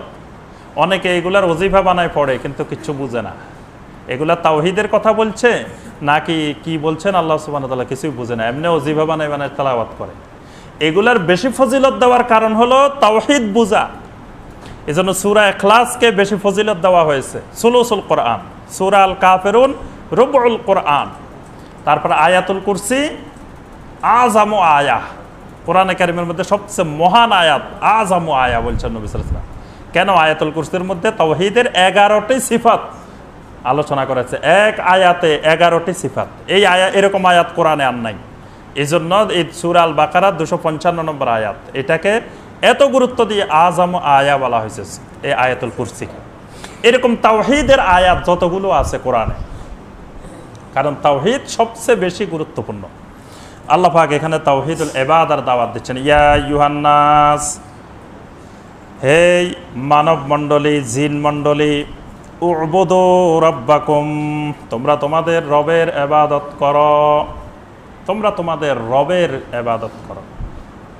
তাহলে ইবাদত করতে হবে কার? একমাত্র আল্লাহ।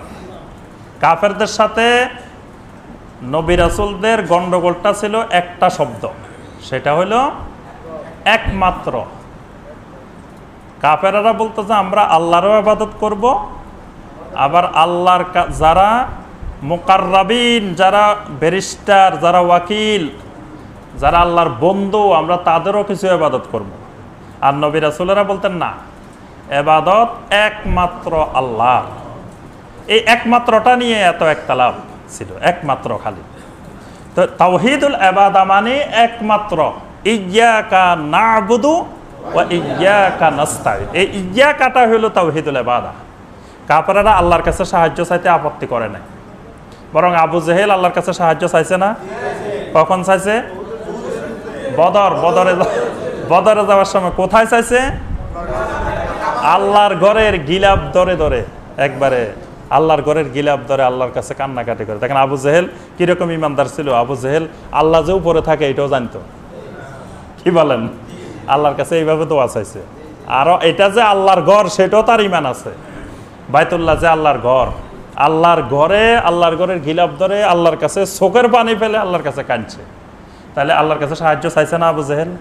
তো আল্লাহর কাছে সাহায্য চাইও ইমানদার হয় নাই কেন? ইয়্যাকা করে নাই, নাস্তাঈন হয়েছে কিন্তু ইয়্যাকা হয় নাই, না'বুদু হয়েছে কিন্তু ইয়্যাকা হয় নাই। কথাটা বুঝতে পারছেন? এই ইয়্যাকাটার নাম হলো তাওহীদ। মানে ইবাদত একমাত্র আল্লাহর, সাহায্য চাইতে হবে একমাত্র আল্লাহর কাছে। এই একমাত্রটাই হলো তাওহীদ। এজন্য ইবাদত বলতে যত জিনিসকে বোঝায় এই জিনিসগুলো একমাত্র আল্লাহ। তাহলে সেজদা কি ইবাদত না? এই সাজদাটা হবে একমাত্র আল্লাহ। তাহলে কেউ যদি আল্লাহকেও করে, আল্লাহকে বাদ দিয়ে না, আল্লাহকেও সে নামাজ পড়ে, আল্লাহকেও সাজদা করে, আবার সে কবরে গিয়েও সাজদা করে, তাহলে এই লোক কি ইমানদার থাকবে?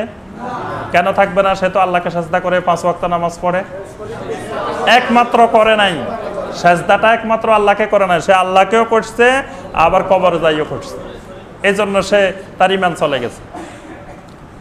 সন্তান চাইতে হবে কার কাছে? আল্লাহর কাছে না, একমাত্র আল্লাহ। কেউ যদি আল্লাহর কাছেও চাইলো, কয় যে আল্লাহর কাছে তো আজকে এত বছর চাইছি, আল্লাহ তো দে না, দেখি একবার অমুক মাজারে যাই চাই, মাজারে যাইও চাইলো, কয় আল্লাহর কাছেও চামো, মাজারেও চামো, 2 জায়গায় চামো, যেখানে দে, 2 জায়গায় চাইলাম, অসুবিধা কি? 3-4 ইউনিভার্সিটিতে অ্যাপ্লিকেশন করলাম, এক জায়গায় না এক জায়গায় তো টিকমো নাকি? তা আল্লাহর কাছেও একটা অ্যাপ্লিকেশন দিলাম, আবার শাহজালালের মাজারেও দিলাম, শাহপরানের মাজারেও দিলাম, বাইজিদ বোস্তামিতেও দিলাম। এক জায়গায় যদি অ্যাপ্লিকেশন হয়ে যায়, অ্যাকসেপ্ট হয়ে যায়, তাহলে তো আমার কাজ হয়ে যাবে। এজন্য আপনি সব জায়গায় অ্যাপ্লিকেশন জমা দিলেন, তাহলে ইমান থাকবে? কেন থাকবে না? এই অ্যাপ্লিকেশন এক জায়গায় দিতে হবে, 2 জায়গায় দেওয়া যায় না। এটার নাম তাওহীদ, মানে ইবাদতটা এক জায়গায়। দোয়া একটা ইবাদত, আর দোয়া হুয়াল ইবাদাহ। নবী সাল্লাল্লাহু আলাইহি ওয়াসাল্লাম স্পষ্ট করে দিয়েছেন, দোয়া হলো একটা ইবাদত। দোয়া মানে কি? চাওয়া, কোনো কিছু আপনার দরকার। নবী সাল্লাল্লাহু আলাইহি ওয়াসাল্লাম বলেন, ওয়াইজা ইসতাআনতা ফাসতাইন বিল্লাহ। তোমার একটা চিরুনি দরকার, চিরুনি। কয় টাকা চিরুনি একটা? 2 টাকা। এখন সর্বনিম্ন 2 টাকা, আগে 1 টাকাও পাওয়া যেত। তাই 2 টাকা চিরুনি চাইবেন, কার কাছে চাইবেন? আল্লাহর কাছে, একমাত্র আল্লাহর কাছে। এটাও কোনো ওলিয়া উলিয়া ফেরেশতা বুজুর্গ কারো কাছে চাওয়া যাবে না। এটার নাম তাওহীদ, যে যা কিছু আমার দরকার সব কিছু আমার রবের কাছে, একমাত্র রবের কাছে। ইবাদত যা কিছু সব একমাত্র রবের, একমাত্র রব ছাড়া। রুকু একটা ইবাদত। আমি যদি কোথাও কারো সামনে যাই রুকু করে থাকি, তাহলে ইমান থাকবে? দেখবেন যে মুশরিকেরা খালি রুকু করে, খালি রুকু করে, করে না? বিশেষ করে হিন্দু বৌদ্ধ এদেরকে দেখবেন, এরা মানুষকে দেখলেই এইভাবে ঝুঁকে পড়ে। এই ঝুঁকে পড়াটা শিরক। কেন শিরক? আমরা এরকম ঝুঁকে পড়ি একমাত্র আল্লাহর কাছে। এই ঝুঁকে পড়াটা একটা ইবাদত, এই ইবাদতটা একমাত্র আল্লাহ। এই ইবাদত আল্লাহ ছাড়া আর কাউকে করা যায় না। এইভাবে হাত বাঁধি আমরা, এই হাত বাঁধাটা একটা ইবাদত। এই জন্য আপনি কারো সামনে, তিনি যত বড় বুজুর্গ হন আর যত বড় যায় কিছু হন, এইভাবে হাত বাঁধবেন না। এটা ইবাদত, এটা একমাত্র আল্লাহ। যদি বাঁধতেই হয় কোনো জায়গায়, যে আপনি এমনি দাঁড়ায় থাকতেছেন, বেয়াদবি মনে হচ্ছে, বাম হাত উপরে দিবেন, ডাইন হাত উপরে দিবেন না। ডাইন হাত উপরে, বাম হাত নিচে, এটা ইবাদত। আপনি উল্টা করবেন, বাম হাত উপরে দিয়ে দাঁড়াবেন, তাহলে এটা আর ইবাদত হবে না। বুঝতে পারছেন? যেই এইভাবে আপনি বুঝে নেবেন, যা কিছু আছে ইবাদত, এই সকল ইবাদত, ইবাদত একবারে ছোট হোক আর বড় হোক, সকল রকমের ইবাদত একমাত্র আল্লাহ। আল্লাহ ছাড়া আর কারো সামনে, নবী রাসূলদের সামনে, কোনো বুজুর্গের সামনে, ওলিয়া উলিয়ার সামনে, ফেরেশতার সামনে, জিনের সামনে, কারো সামনে করা যাবে না। এটার নাম হলো তাওহীদ, তাওহীদুল ইবাদাহ। আল্লাহ পাক বলেছেন, ইয়া আইয়ুহান নাস উবুদু রাব্বাকুম, তোমরা তোমাদের রবের ইবাদত করো, একমাত্র রবের ইবাদত করো। তো একজন আসি বলল, রবের ইবাদত কেন করব? রবের ইবাদত কেন করব? আপনাকে একজন প্রশ্ন করলো, আপনি যাই একজনকে দাওয়াত দিলেন যে আল্লাহ বলছে ইয়া আইয়ুহান নাস উবুদু রাব্বাকুম, আল্লাহ পাক বলছে রবের ইবাদত করো। তো সেই বলে যে রব আবার কে? আমি রবের ইবাদত কেন করব? তা আল্লাহ পাক সাথে সাথে সেটার জবাব দিয়ে দিচ্ছেন, আল্লাযী খালাকাকুম, রবের ইবাদত এই জন্য করবা, রব তোমাদেরকে সৃষ্টি করেছেন। তাকে বলতে হবে যে বান্দা, তোমার কোনো অস্তিত্বই ছিল না, তোমার বানাইলো কে? যিনি তোমার খালেক, যিনি তোমার সৃষ্টিকর্তা, যিনি তোমাকে বানাইছেন, ইবাদত তার। সৃষ্টি যার, ইবাদত তার। তো সৃষ্টি, তোমাকে আল্লাহ সৃষ্টি করছে, তুমি ইবাদত করবা আল্লাহর। এবার কয় যে আচ্ছা আমাকে না বানাইছে আর কি? ওয়াল্লাযীনা মিন ক্বাবলিকুম, আল্লাহ পাক বলতেছে তোমার বাপ দাদা পূর্বপুরুষ সবাইরে বানাইছে। তোমার বাপেরে না বানাইলে তুমি আসতা কোথা থেকে? কি বলেন? দাদা না বানাইলে আমরা আসতাম কোথা থেকে? তা আল্লাহ পাকের জন্য বলতেছেন ওয়াল্লাযীনা মিন ক্বাবলিকুম, তোমাকেও সৃষ্টি করেছেন, তোমার পূর্বে সবাইকে সৃষ্টি করেছেন। আল্লাহ পাক বলতেছেন, হে মানুষ, হে জিন, হে পুরুষ, হে নারী, শুনো, এই রবের জন্য যদি ইবাদত করতে পারো, লাআল্লাকুম তাত্তাকুন, তাহলে তোমরা মুত্তাকিন হয়ে যাবা। সুবহানাল্লাহ। আর মুত্তাকিন হলে কি হবে? উলাইকা আলা হুদাম মির রাব্বিহিম ওয়া উলাইকা হুমুল মুফলিহুন। মুত্তাকি হতে পারলে সফল। আল্লাহ পাকের আরো কিছু মারিফত, আরো কিছু পরিচয় আল্লাহ পাক তুলে ধরতেছেন। আল্লাযী জাআলা লাকুমুল আরদা ফিরাশা। আল্লাহর ইবাদত কেন করবা? দ্বিতীয় কারণ হলো, আল্লাহ তো তোমাকে শুধু বানান নাই, বানানোর পরে তুমি পৃথিবীতে টিকে থাকার জন্য, বেঁচে থাকার জন্য যা দরকার আল্লাহ পাক সেগুলোরও ব্যবস্থা করেছেন। সুবহানাল্লাহ। তাহলে যেই আল্লাহ তোমাকে খাওয়ায়, তো সেই আল্লাহর ইবাদত না করে কার ইবাদত করবা? যদি সেই আল্লাহর ইবাদত না করো, তো তুমি নিমক হারামি, তুমি বদমাশ, তুমি শয়তান। এটাই আল্লাহ পাক বুঝাইতে চাচ্ছেন। আল্লাহ পাক ডাইরেক্ট কিন্তু বলেন নাই। আল্লাহ পাক বলতেছেন যে আমার গোলামি করবা, কারণ তোমাকে বানানোই তো হয়েছে আমার ইবাদতের জন্য। তো সুতরাং ইবাদত করবা আমার। কেন ইবাদত করবা? আল্লাহ পাক সেই কথাও যৌক্তিকতা তুলে ধরতেছেন। আল্লাযী জাআলা লাকুমুল আরদা ফিরাশা, যিনি তোমাদের জন্য জমিনকে বিছানা বানিয়ে দিয়েছেন। সুবহানাল্লাহ। জমিন যদি এরকম হইতো যে একটু উঁচু, একটু নিচু, একটু উঁচু, একটু নিচু, বিভিন্ন আকৃতির হইতো, পাহাড়ও কিন্তু মানুষের হাঁটার উপযোগী করে আল্লাহ পাক বানাইছেন। পাহাড়ের উপরেও হাঁটা যায়, উঠা যায় না। কিন্তু আল্লাহ পাক যদি ইচ্ছা করলে জমিনটাকে এমনভাবে বানাইতে পারতেন, আপনি হাঁটতেও পারতেন না। ধরেন এই যে এটা সমান বা একটু উঁচু, কিন্তু আল্লাহ পাক যদি এক জায়গা দিয়ে এক হাত উঁচু, আবার এক হাত নিচু, আবার এক হাত উঁচু, আবার 3 হাত নিচু, তা আপনি হাঁটতেন কেমনে? জমিনে তো হাঁটতেই পারতেন না। আল্লাহ পাক বলতেছেন, আল্লাযী জাআলা লাকুমুল আরদা ফিরাশা, জমিনটাকে আল্লাহ তোমাদের জন্য বিছানার মতো আরামদায়ক বানাই দিয়েছেন। সুবহানাল্লাহ। এজন্য দেখবেন খাটের উপর থেকে নিচে শুইলে আরাম বেশি। জমিনকে আল্লাহ বিছানা বানাই দিয়েছেন। জমিনের সাথে মানুষের শরীরের সম্পর্ক, কারণ মানুষ মিনহা খালাকনাকুম ওয়া ফিহা নুঈদুকুম ওয়া মিনহা নুখরিজুকুম তারাতান উখরা। মানুষের সৃষ্টি তো ওখানে, ওই মাটির সাথে সম্পর্ক মানুষের। এই জন্য মাটি মানুষের বেশি আরাম, এই জন্য মাটির সাথে মানুষের একটা গভীর সম্পর্ক আছে। আল্লাহ পাক বলতেছেন, এই জমিন তোমাদের জন্য বিছানা। এই জন্য দেখেন, এই জমিনের দিয়ে আমরা কত কিছু করতেছি। এই জমির মধ্যে হাল চাষ করতেছি, এই জমির মধ্যে ফসল লাগাইতেছি, এই জমিন থেকে কত কিছু করতেছি, কিন্তু জমিন কখনো আমাদেরকে করছে যে আমাকে এত মারতেছ কেন, এত অত্যাচার করতেছ কেন, এটা করতেছ, কোনো জবাব নাই। জমিন বিছানার মতো, আপনি যেভাবে ইচ্ছা সেইভাবে বিছানাকে আমি ব্যবহার করতেছি। ওয়াসসামা বিনা, আবার আল্লাহ পাক আসমানকে ছাদ বানাই দিয়েছেন। দেখেন, আল্লাহ সুবহানাহু ওয়া তাআলা আসমান না বানাই, ইচ্ছা করলে একেবারে আরশে আজিম পর্যন্ত পুরোটা খোলা রাখতে পারতেন না? আবার এখানে সামা বলতে মুফাসসিরিনে কেরাম বলতেছেন শুধু আকাশ নয়, আকাশ থেকে শুরু করে, মানে আকাশ মানে ওইটাও কিন্তু আরেকটা গ্রহ, উপগ্রহ, আরেকটা জিনিস, যেটা আমরা এত দূরের থেকে দেখার কারণে সেটাকে আমরা ভিন্ন রূপে দেখতেছি। সেটা আল্লাহর আরেকটা সৃষ্টি জগৎ। তো ওই সৃষ্টি জগৎ থেকে এমন এমন বিপজ্জনক জিনিস আছে, যেই জিনিসগুলো পৃথিবীতে নেমে আসলে আমার আপনার অস্তিত্ব পৃথিবীতে থাকতো না। আল্লাহ পাক এর মাঝখানে অনেক আবরণ তৈরি করে দিয়েছেন। এই জন্য এই যে দেখেন, বজ্রপাতের আওয়াজগুলো সরাসরি আমাদের কানে আসে না। মাঝখানে আল্লাহ সুবহানাহু ওয়া তাআলা এগুলা ধ্বংস করার জন্য কিছু উপকরণ আল্লাহ পাক তৈরি করে দিয়েছেন। তারপর দেখেন বৃষ্টির পানি। বৃষ্টির পানি যদি আমরা গ্লাসে করে পানি ঢাললে কিভাবে পড়ে, বৃষ্টির পানিটা কিভাবে পড়ে? ফোঁটা ফোঁটা করে। তো এই যে ওখানে মেঘগুলা হলো একটা বরফের চাকা, তো ওটা থেকে বরফের চাকা থেকে পানি পড়লে তো একসাথে সব পড়ার কথা, সেইভাবে পড়ে না। তাহলে আল্লাহ রাব্বুল আলামিন সেখানে এমন উপাদান দিয়েছেন যে কোনোদিন বৃষ্টির পানি পড়ে মানুষ আহত হয়েছে, এই কথা শুনছেন?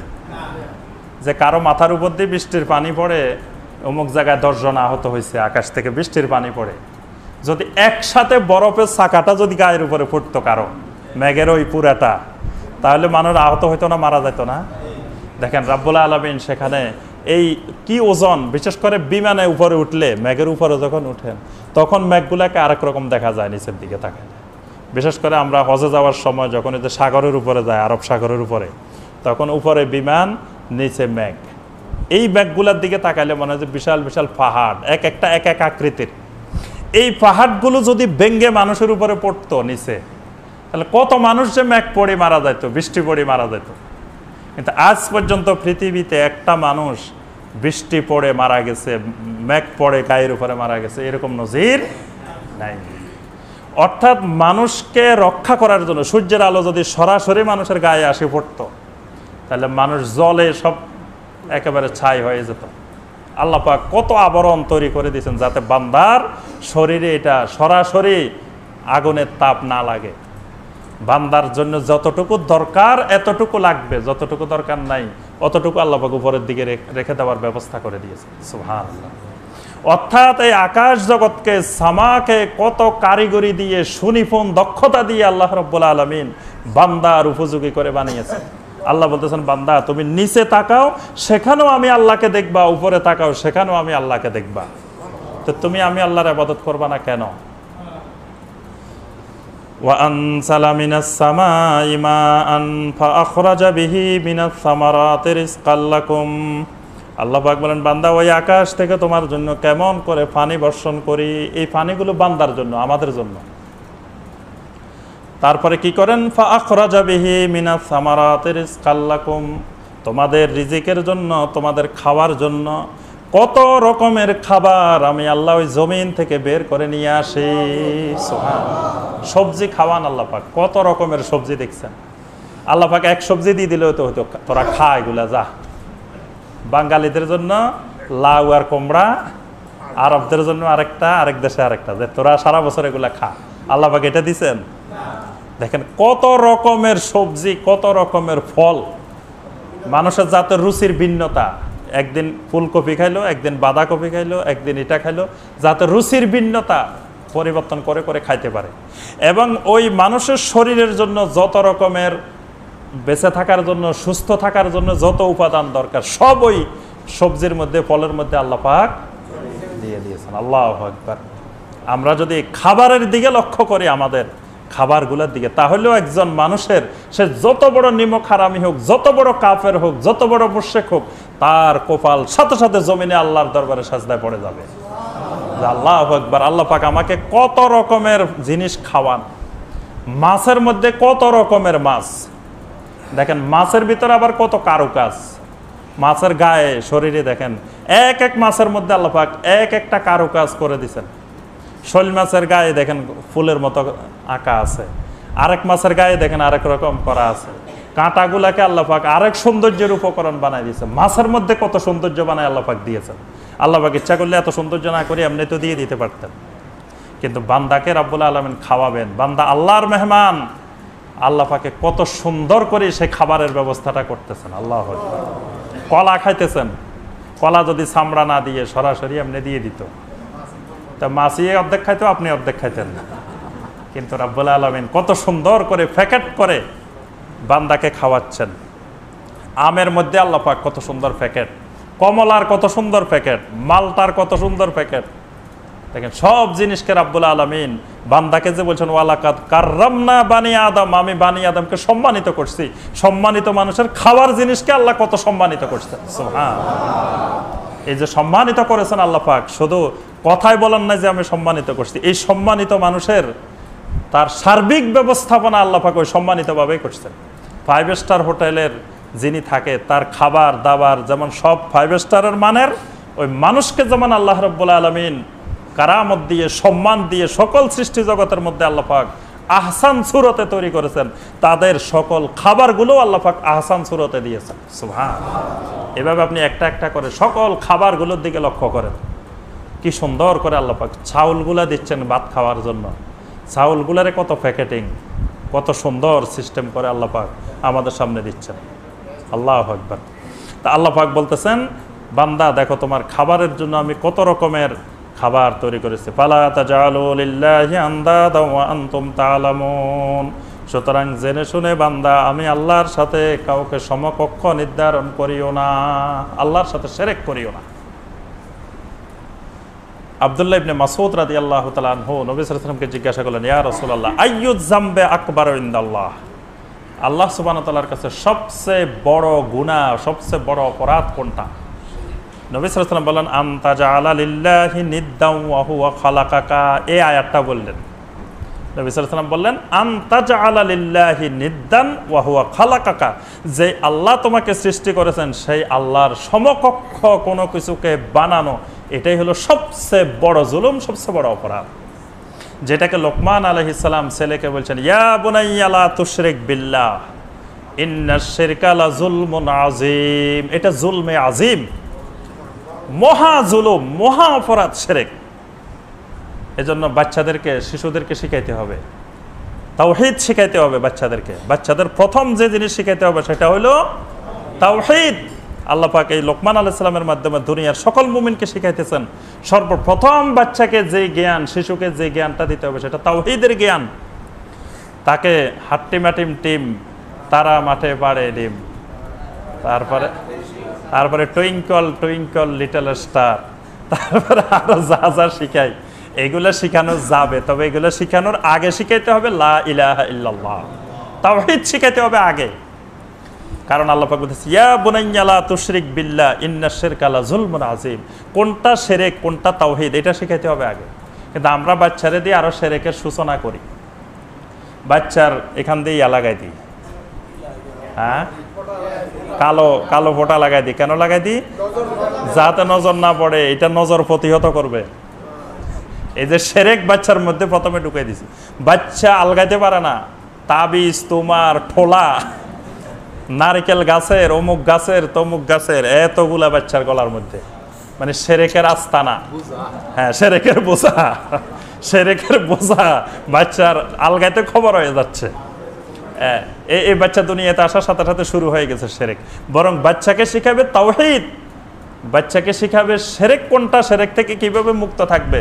বাচ্চাকে বলে দিবে, বাবা এটা শিরক আর এটার নাম তাওহীদ, এটা শিরক, এটা তাওহীদ। সমাজে তার সামনে কোনটা কোনটা তাওহীদ, কোনটা কোনটা শিরক, এটা শিখাবে বাচ্চাকে। আর বাচ্চারা আগে শিরকের সঙ্গে ব্যবহার করায়, পরিচয় করায় দিচ্ছে। শিরককে ইবাদত বানাইতেছে, যে শিরক দিয়ে তুমি উপকার পাইবা। অনেকে বলে যে এটা তো উপকার হয়, তো শিরক দিয়ে তো উপকার হয় না, এই কথা তো আল্লাহ বলে নাই। শিরক দিয়ে কিন্তু উপকার হয়, উপকার হয় না এই কথা তো আল্লাহ পাক বলেন নাই। আব্দুল্লাহ ইবনে মাসউদ রাদিয়াল্লাহু তাআলা আনহুর হাদিস। আব্দুল্লাহ ইবনে মাসউদ ঘরে আসে, দেখেন যে আব্দুল্লাহ ইবনে মাসউদের স্ত্রী চোখের ব্যথার জন্য ইহুদির থেকে ঝাড়ফুঁক করতেছে। তো আব্দুল্লাহ ইবনে মাসউদ বললেন যে, আল্লাহর রসুলের সাহাবীর পরিবারে শিরক, আমি আব্দুল্লাহ ইবনে মাসউদের পরিবার শিরক মুক্ত, সে আব্দুল্লাহ ইবনে মাসউদের ঘরে শিরকি কাণ্ড চলতেছে, এই আবার কি? তো বলতেছে আব্দুল্লাহ ইবনে মাসউদের স্ত্রী, আচ্ছা আপনি এটাকে শিরক বলতেছেন, এটা তো আমি উপকার পাই। আমার চোখে যখন ব্যথা করে তখন আমি ওই ইহুদির কাছে গেলে সে একটু ঝাড়ফুঁক করলে আমার চোখ ভালো হয়ে যায়, তো আমি তো উপকার পাই, তারপরে আপনি এটাকে শিরক বলতেছেন কেন? আব্দুল্লাহ ইবনে মাসউদ বললেন, শোনো, শিরকে উপকার হয় না এই কথা কি রাসূল বলছে? শিরকে তো উপকার হবে, উপকার না হলে তো মানুষ শিরক করে নাকি? সে সাময়িক কিছু উপকার তো পাবে শিরকের মাধ্যমে। কিন্তু আব্দুল্লাহ ইবনে মাসউদ রাদিয়াল্লাহু আনহু বললেন, শোনো, তোমার চোখে কোনো রোগ নাই, শয়তান আসে তোমার চোখে খোঁচায়, খোঁচাইলে তোমার চোখে ব্যথা করে। কারণ শয়তান জানে তোমার চোখে খোঁচাইলেই তুমি দৌড় মারিবা ওই ইহুদির কাছে। তো এরপরে তুমি ইহুদির কাছে যাইবা, ইহুদি যখন ফু দেয় তখন শয়তান চলে যায় আর খোঁচানি বন্ধ করে দেয়। তা বাস তুমি মনে করছো যে ওই ঝাড় ফুঁকে ভালো হয়ে গেছে, এবার তুমি সবসময় শিরকের কাছে দৌড়াইবা, এটা শয়তানের চক্রান্ত। বাচ্চা একটু রাত্রে ঘুমের মধ্যে কান্দে উঠছে, এটা শয়তানের খোঁচা মারি কান্দায় দিছে। হে কয় যে হুজুর, দৌড়াই আসে, হুজুর আমার বাচ্চাটা কান্দে ঘুমের মধ্যে। তো বাচ্চা ঘুমের মধ্যে কানবে না, বাচ্চার কামে তো কান্দা, বাচ্চা কাঁদছে, তোমার কি হয়েছে? কিছু মানুষ আছে বুঝছেন, একেবারে হুজুর পাইলে খুব বিরক্ত করি বেলায় যে বাচ্চা কান্দে। তা আমি বলি যে বাচ্চা তো কানবে, এটা বাচ্চার কাজ। বাচ্চা কাঁদছে, হুজুর একটু ঝাড়ি দেন, একটু ফু দিয়ে দেন, একটু পানি দেন, একটু তেল দেন, তারপরে ওই যে তাগা নিয়ে আসে, হুজুর একটু তাগা দেন। তো এই কিছু মানুষের বদ অভ্যাস, এগুলো শয়তান খোঁচায়, যে জানে যে এটা খোঁচাইলেই ওই সকালবেলায় সে শিরকের কাছে দৌড় মারবো, এই জন্য রাত্রে শয়তান একটু খোঁচা দেয়। তো বাচ্চা কান দিয়ে ওঠে, বাচ্চা একটু ভয় পায়। তো বাচ্চা ভয় পাইছে, কি হয়েছে? ভয় পাওয়া তো মানুষ মানে ভয় পাবে। কয় হুজুর বাচ্চা খালি ভয় পাইতেছে। তো ছোট মানুষ সে তো ভয় পাবেই, কারণ শয়তান জানে এর একটু ভয় লাগাইলে ওই তাবিজের কাছে দৌড় মারব, সেরেকের কাছে দৌড়াবে। এই জন্য শয়তান মানুষদেরকে এই সেরেকের দিকে নেওয়ার জন্য এই কাজগুলা করে। এজন্য আমরা যেটা বলতে চাই সেটা উপকার পাইলেও সেটা সেরেক। যেমন হারাম জিনিস দ্বারা উপকার হয় না। মদ খাইলে কি উপকার নাই মদের? মদ খাইলে যারা খায় তাদেরকে জিজ্ঞাসা করবেন যে ভাই তুমি মদ খাইলে কেমন লাগে? সে বলে যে এমন এনার্জি আসে শরীরে, মনে হয় যে আমি তখন পৃথিবীর বাদশাহ। হ্যাঁ, তো এই যে এটা উপকার না, সাময়িক একটা উপকার না? হ্যাঁ, সে বাদশাহ হয়ে গেল, একটা উপকার পাইছে। এরকম সব হারাম জিনিসে সাময়িক কিছু উপকার আছে, কিন্তু তাই বলে কি হারাম জিনিস জায়েজ হয়ে যাবে? হারাম জিনিস উপকার হচ্ছে অপকার বেশি, এই জন্য আল্লাহ পাক হারাম করছেন। ঠিক একইভাবে সেরেকের মধ্যেও তো আপনার সাময়িক কিছু উপকার হইতে পারে, কিন্তু উপকার হইলে সেটা জায়েজ হবে না, সেটা সেরেকেই থাকবে। আল্লাহ পাক আমাদের সবাইকে সেরেক মুক্ত হয়ে তাওহীদবাদী জীবনযাপন করার তৌফিক দান করুন। আল্লাহ পাক কোরআনে কারিমের এই আয়াতগুলোর আলোকে আমাদেরকে আমল করার তৌফিক দান করুন। আল্লাহ পাক আমাদের সকলের কালবের রোগ থেকে আল্লাহ আমাদেরকে শেফা দান করুন। আল্লাহ পাক আমাদের সবাইকে সহি ঈমান, সহি আকীদা আল্লাহ আমাদেরকে দান করুন। আমিন ইয়া রাব্বাল আলামিন। ওয়াসসালামু আলাইকুম ওয়া রাহমাতুল্লাহি ওয়া বারাকাতুহু। সুবহানাকা আল্লাহুম্মা বিহামদিকা আশহাদু আল্লা ইলাহা ইল্লা আনতা আস্তাগফিরুকা ওয়া আতুবু ইলাইক। যে আমরা দুই একটা প্রশ্ন শুনেই এরপর ইনশাআল্লাহ সালাতুল ইশা আদায় করব। জি, জরুরি কোনো প্রশ্ন থাকলে বলেন। ওয়ালাইকুম আসসালাম রাহমাতুল্লাহ, বলেন।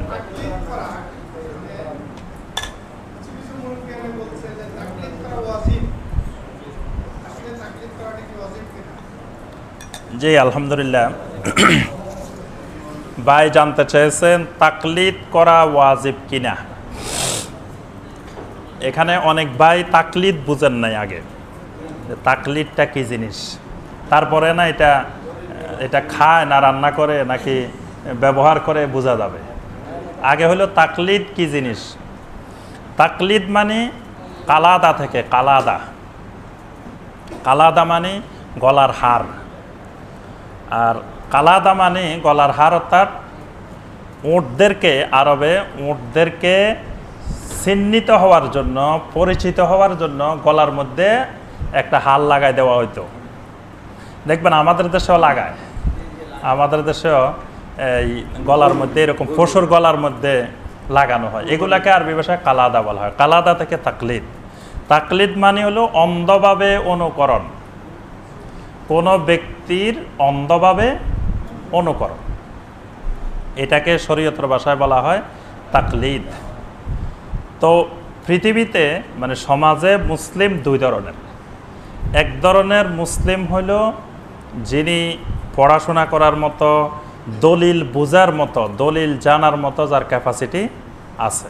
আরেক ধরনের মানুষ আছে যারা দলিল বোঝার মতো, যাদের ওই জ্ঞান, ওই ক্যাপাসিটি নাই। এরকম মানুষ আছে না সমাজে? দুই ধরনের মানুষ আছে। অনেক মুরব্বীরা ইচ্ছা করলেও কিন্তু তাদের দলিল বোঝার মতো তাদের ওই ক্যাপাসিটি নেই। অনেকে আছে এক লাইন বাংলায় পড়তে পারে না, তো উনি আরবি আয়াত কি পড়বে, হাদিস কি পড়বে। তো এখানে যিনি এইরকম অবস্থায় আছেন, দলিল বোঝার মতো, দলিল গ্রহণ করার মতো তার কাছে ওই ক্যাপাসিটি নেই, তিনি তাকলিদ করবেন। তিনি তাকলিদ করা ছাড়া শরীয়তের উপরে চলতে পারবেন না। তিনি যার উপরে তার ভরসা হয়, মানে ধরেন বাংলাদেশে এখন 1000 আলেম আছে, ধরেন 1000-এর মধ্যে 1000 মানে গণনা না, এমনি আনুমানিক বলতে, এর মধ্যে উনি যেই আলেমকে নির্ভরযোগ্য মনে করবেন, যে ওনার কাছে মনে হচ্ছে এই আলেম উনি কোরআন সুন্নাহর ভিত্তিতেই কথা বলেন, উনি উপযুক্ত দলিল সহকারে হক পথেই চালানোর জন্য চেষ্টা করতেছেন, তো উনি ওই আলেমের তাকলিদ করে চলবেন। উনার তাকলিদ করা ছাড়া আর কোনো উপায় নেই সমাজে। হ্যাঁ, উনি ওই আলেম যেভাবে বলবেন ওইভাবে উনি আমল করবেন। উনাকে অবশ্যই তাকলিদ করতে হবে, তাকলিদ না করে উনি শরীয়তের উপরে চলতে পারবেন না। আর আল্লাহ পাক যাকে দলিল বোঝার মতো সাধারণ জ্ঞানও দান করেছেন, তিনি কারকে অন্ধভাবে তাকলিদ করবেন না। তিনি তাকলিদ মানে অনুসরণ করবেন, এতাআত করবেন বিদ্দলিল, দলিল সহকারে আনুগত্য করবেন। আর ওই মূর্খ মুরব্বী বা মূর্খ ভাই তিনি দলিলবিহীন আনুগত্য করবেন। কথাটা বুঝতে পারছেন? তিনি একজন আলেমের যার উপরে তার নির্ভরতা মনে হয় তার আনুগত্য, অন্ধ আনুগত্য করবেন, দলিলবিহীন আনুগত্য। আর যাদের দলিল ন্যূনতম বোঝার মতো জ্ঞান আল্লাহ পাক দান করছেন, তারা দলিলবিহীন কারো অন্ধ আনুগত্য করা যাবে না। যেমন আমি এখানে কোনো মাসআলা বললাম বা কোনো কিছু বললাম, আপনি যারা দলিল বোঝার মতো ন্যূনতম জ্ঞান আছে তারা আমার কথা অন্ধভাবে মেনে নেওয়া যাবে না, বিদ্দলিল মানতে হবে। আল্লাহ পাক বলছে কুল হাতু বুরহানাকুম ইন কুনতুম সাদিকিন, যদি তোমরা সত্যবাদী হও তো তোমাদের মতের সপক্ষে দলিল নিয়ে আসো। ফাসআলু আহলা যিকরি ইন কুনতুম লা তা'লামুন বিল বায়্যিনাতি ওয়াজ জুবুর। পরের অংশ আমরা শুনি না, শুধু ওই পর্যন্ত শুনি। ফাসআলু আহলা যিকরি ইন কুনতুম লা তা'লামুন, যে আল্লাহ পাক বলতেছে তোমরা যদি না জানো তো আহলু যিকিরদেরকে জিজ্ঞাসা করো।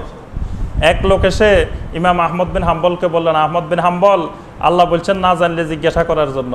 তা আমি তো রুটি ব্যবসায়ী, আমি রুটি বানাই, তো রুটি কেমনে বানাই এই কথা তো কোরআনে পাই না, তো এইটা আমি কার কাছে জিজ্ঞাসা করবো? এই কথা তো কোরআনে নাই, কোরআনে তো পাইলাম না। কোরআনে নাকি সব কিছু আছে, কিন্তু আমার রুটি বানানোর পদ্ধতি তো কোরআনে নাই।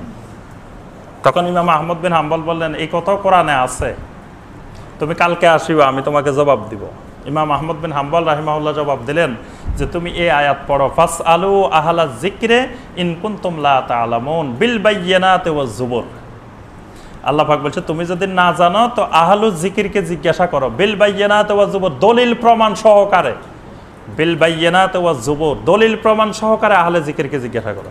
তো উনি বললেন যে যারা তোমার আগে রুটির ব্যবসা করে, রুটি বানায়, হেরা তোমার আহলু যিকির। তুমি হেদের কাছে জিজ্ঞাসা করো যে ভাই রুটি কেমনে বানায়, তারা তোমাকে শিখাই দিব, দলিল সহকারে শিখাই দিব, হাতে প্রমাণে। বিল বায়্যিনাতি ওয়াজ জুবুর, তুমি ওই যে দোকানে রুটি বানায় ওদের কাছে ছাত্র হও, ওদের ওখানে ভর্তি হয়ে তুমি রুটি বানানো শিখো। আল্লাহ এটা বলে দিছে কোরআনে, এটা রুটি বানানোর পদ্ধতিও কোরআনে আছে। ফাসআলু আহলা যিকির, আল্লাহ পাক বলছেন আহলু যিকিরদেরকে জিজ্ঞাসা করতে হবে। আহলু যিকির মানে যে সাবজেক্টের যিনি আহলু যিকির, সব সাবজেক্টের সবাই কিন্তু আহলু যিকির না। আমাকে যদি আপনি সায়েন্স সম্পর্কে, বিজ্ঞান সম্পর্কে প্রশ্ন করেন, আমি কিন্তু বিজ্ঞানের আহলু যিকির না। আপনি বিজ্ঞানের কোনো আয়াত বুঝতে হলে কার কাছে যাইতে হবে?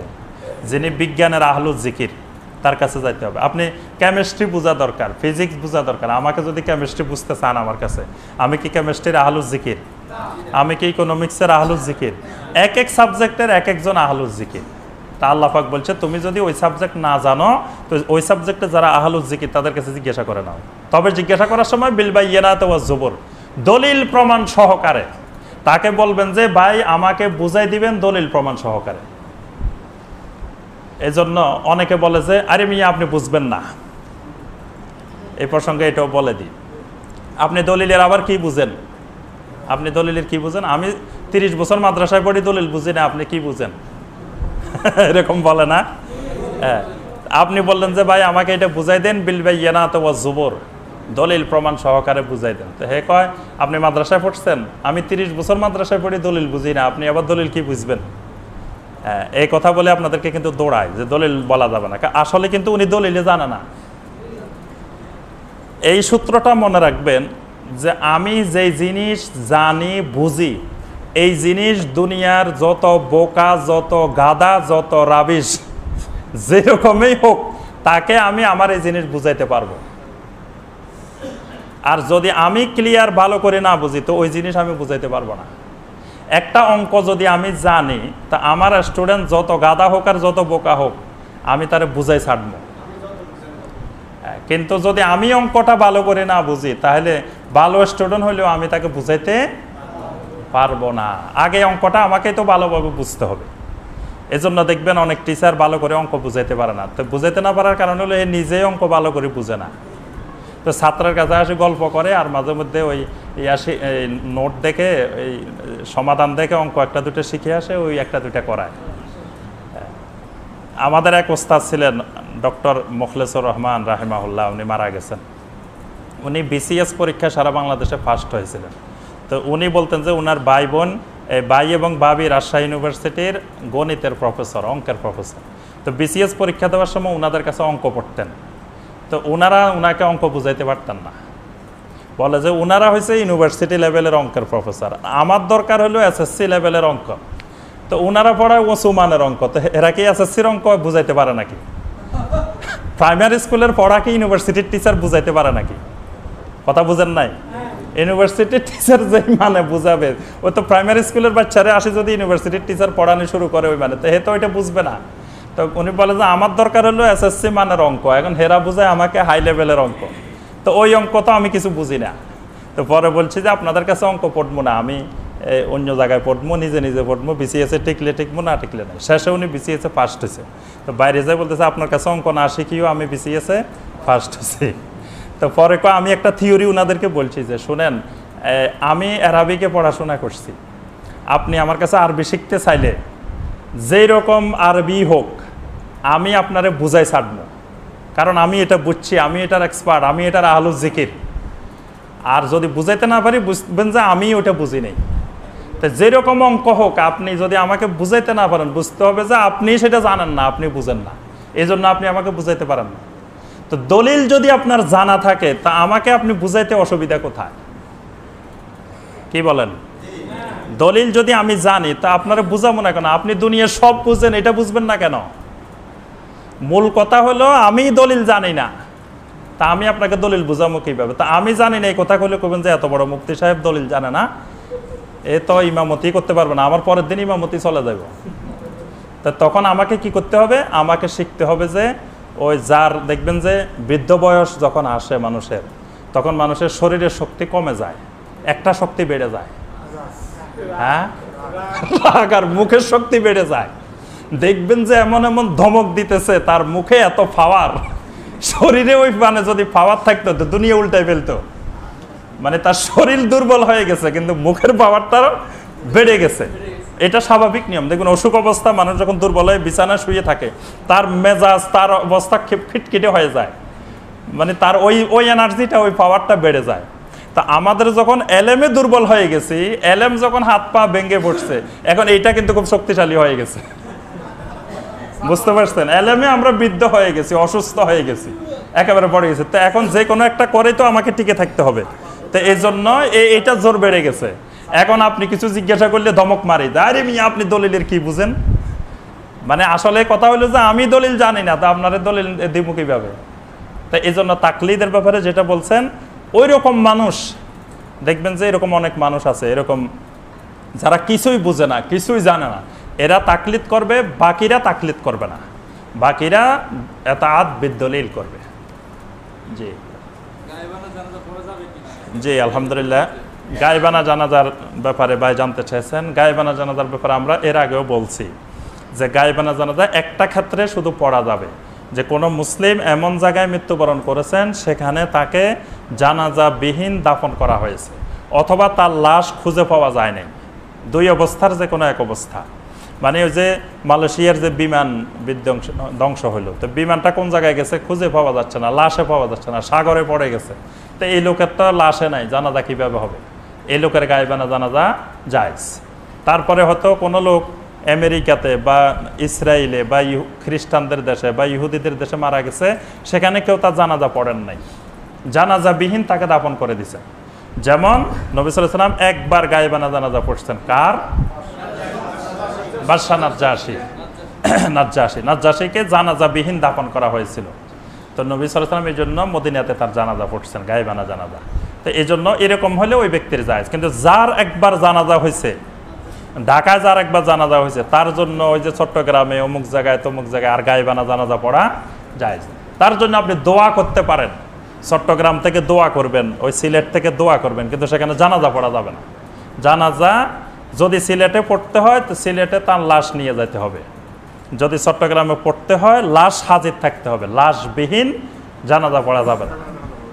জি, সুবহানাকাল্লাহুম্মা বিহামদিকা আশহাদু আল্লা ইলাহা ইল্লা আনতা আস্তাগফিরুকা ওয়া আতুবু ইলাইক।